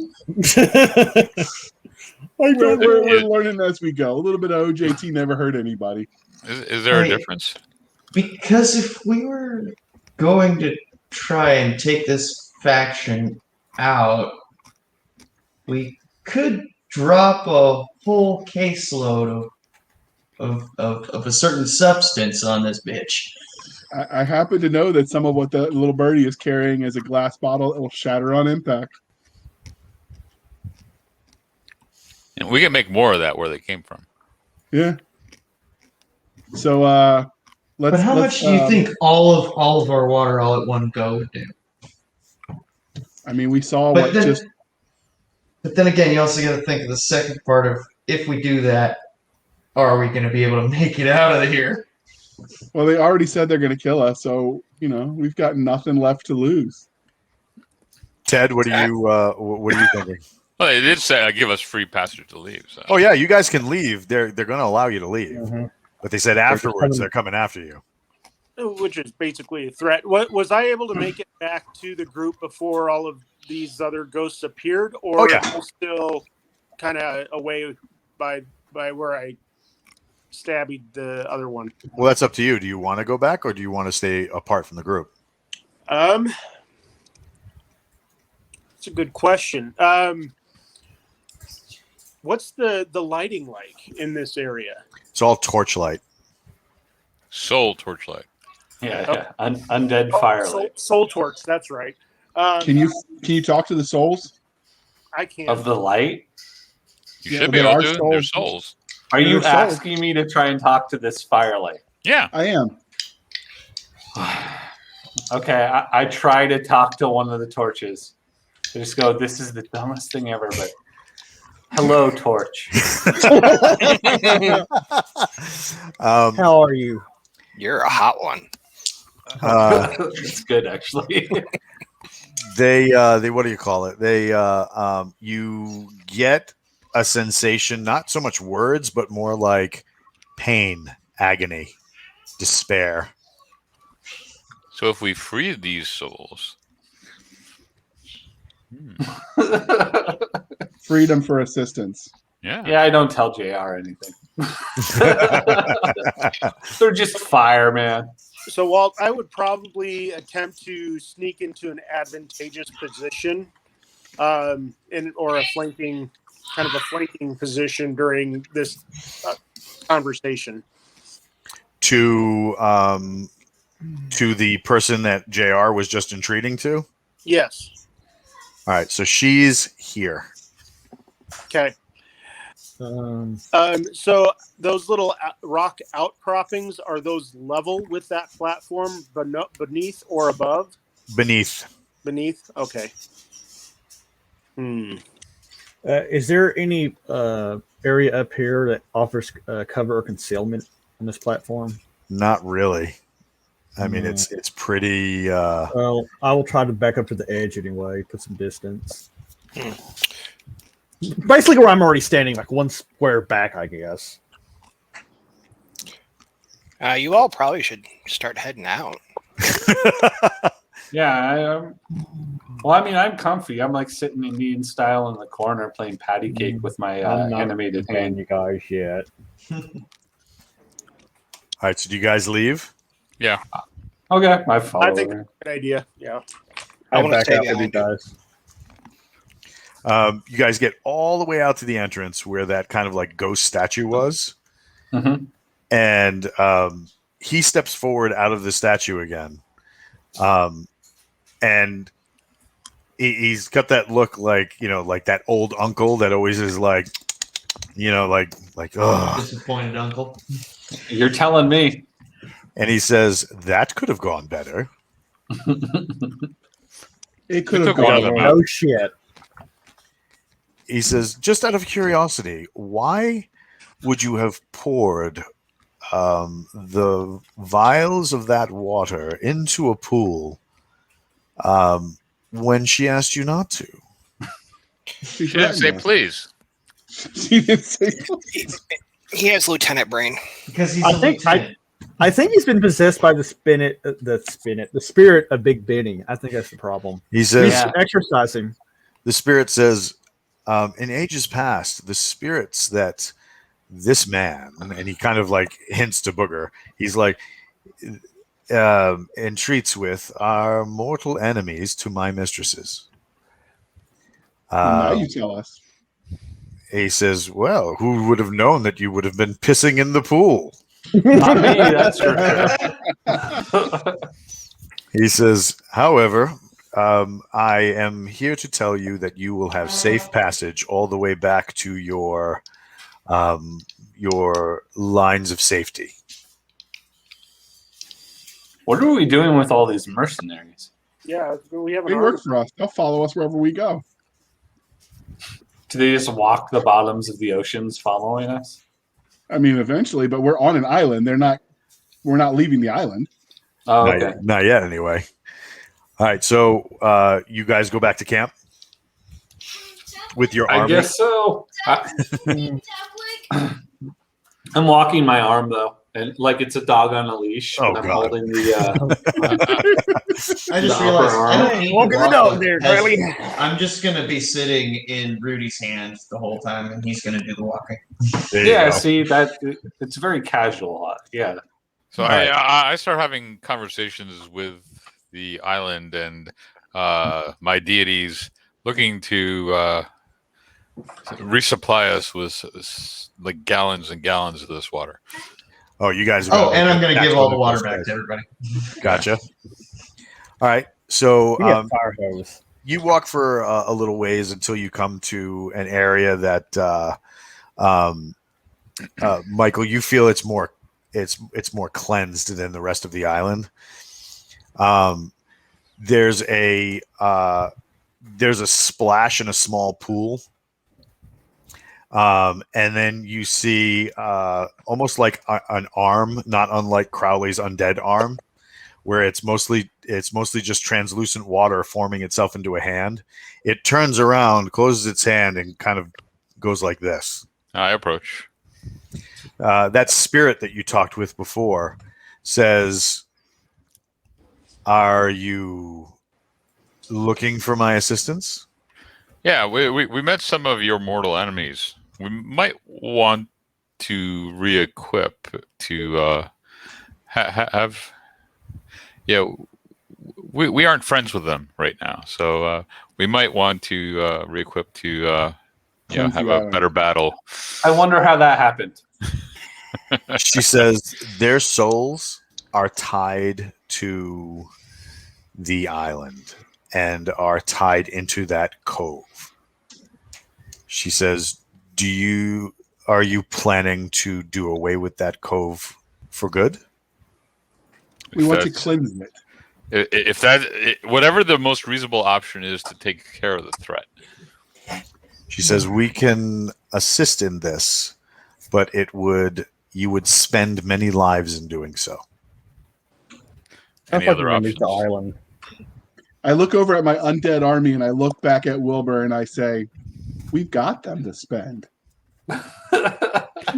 Yeah. So anyone? can we use some of our mercenaries for these lives? She says this is wise, as they cannot be drained as a mortal man can be drained.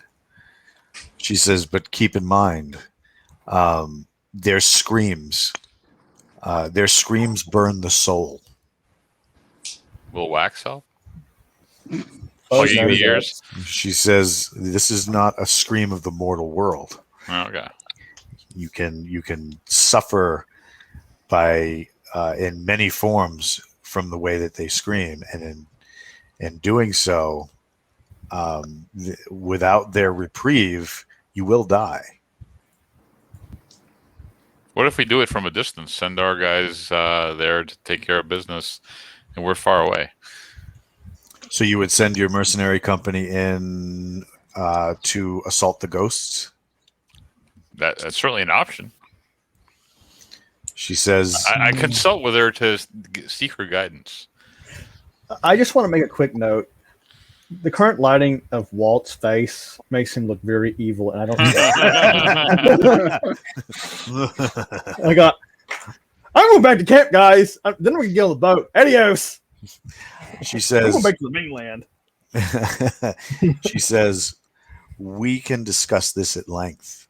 How would you ensure that they are gone for good? As once again, these things are tied to the island. How wide is the strip that connects the cove to the rest of the island? Distance. Like how long is it? Yeah, I mean, could it possible enough explosives to sunder that chunk of island? Leo's getting all crazy. You would need lots of explosives. So if you want to deal with them, you're going to what do you call it? You're going to need a lot of boom, which means you might need the forge to do it. And in that case, we should just make a nuke. Yes, I'm okay. I'll ride the nuke in. So as you guys are sitting there talking, kind of like strategizing, the image in the small pool vanishes. The mercenaries kind of like start looking at each other as if they know something that you guys don't. The guy with the chest who's been kind of collecting JR's gold sets it down, and without saying anything, they just start walking away. Well, we've got a lot of gold now. I suspect we have incoming. Drones. You put up the drones? Yep. They've accepted our gold. They're under contract. I was just saying, like, we're outside the drones. The lawyer. They put it down. I can hear them muttering as they walk away. They're just like, sue us. So We will.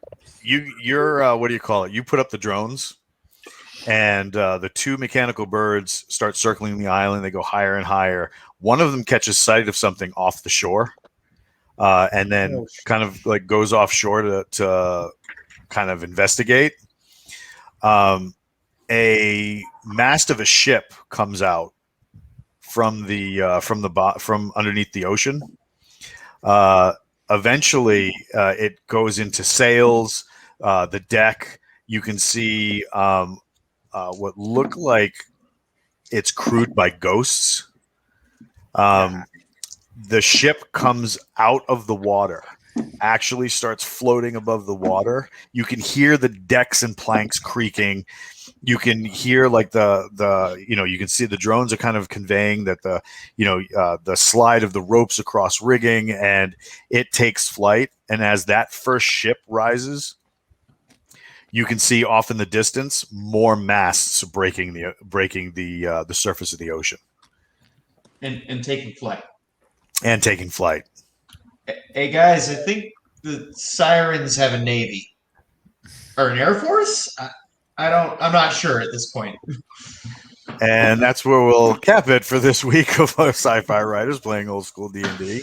We want to thank everybody that came out.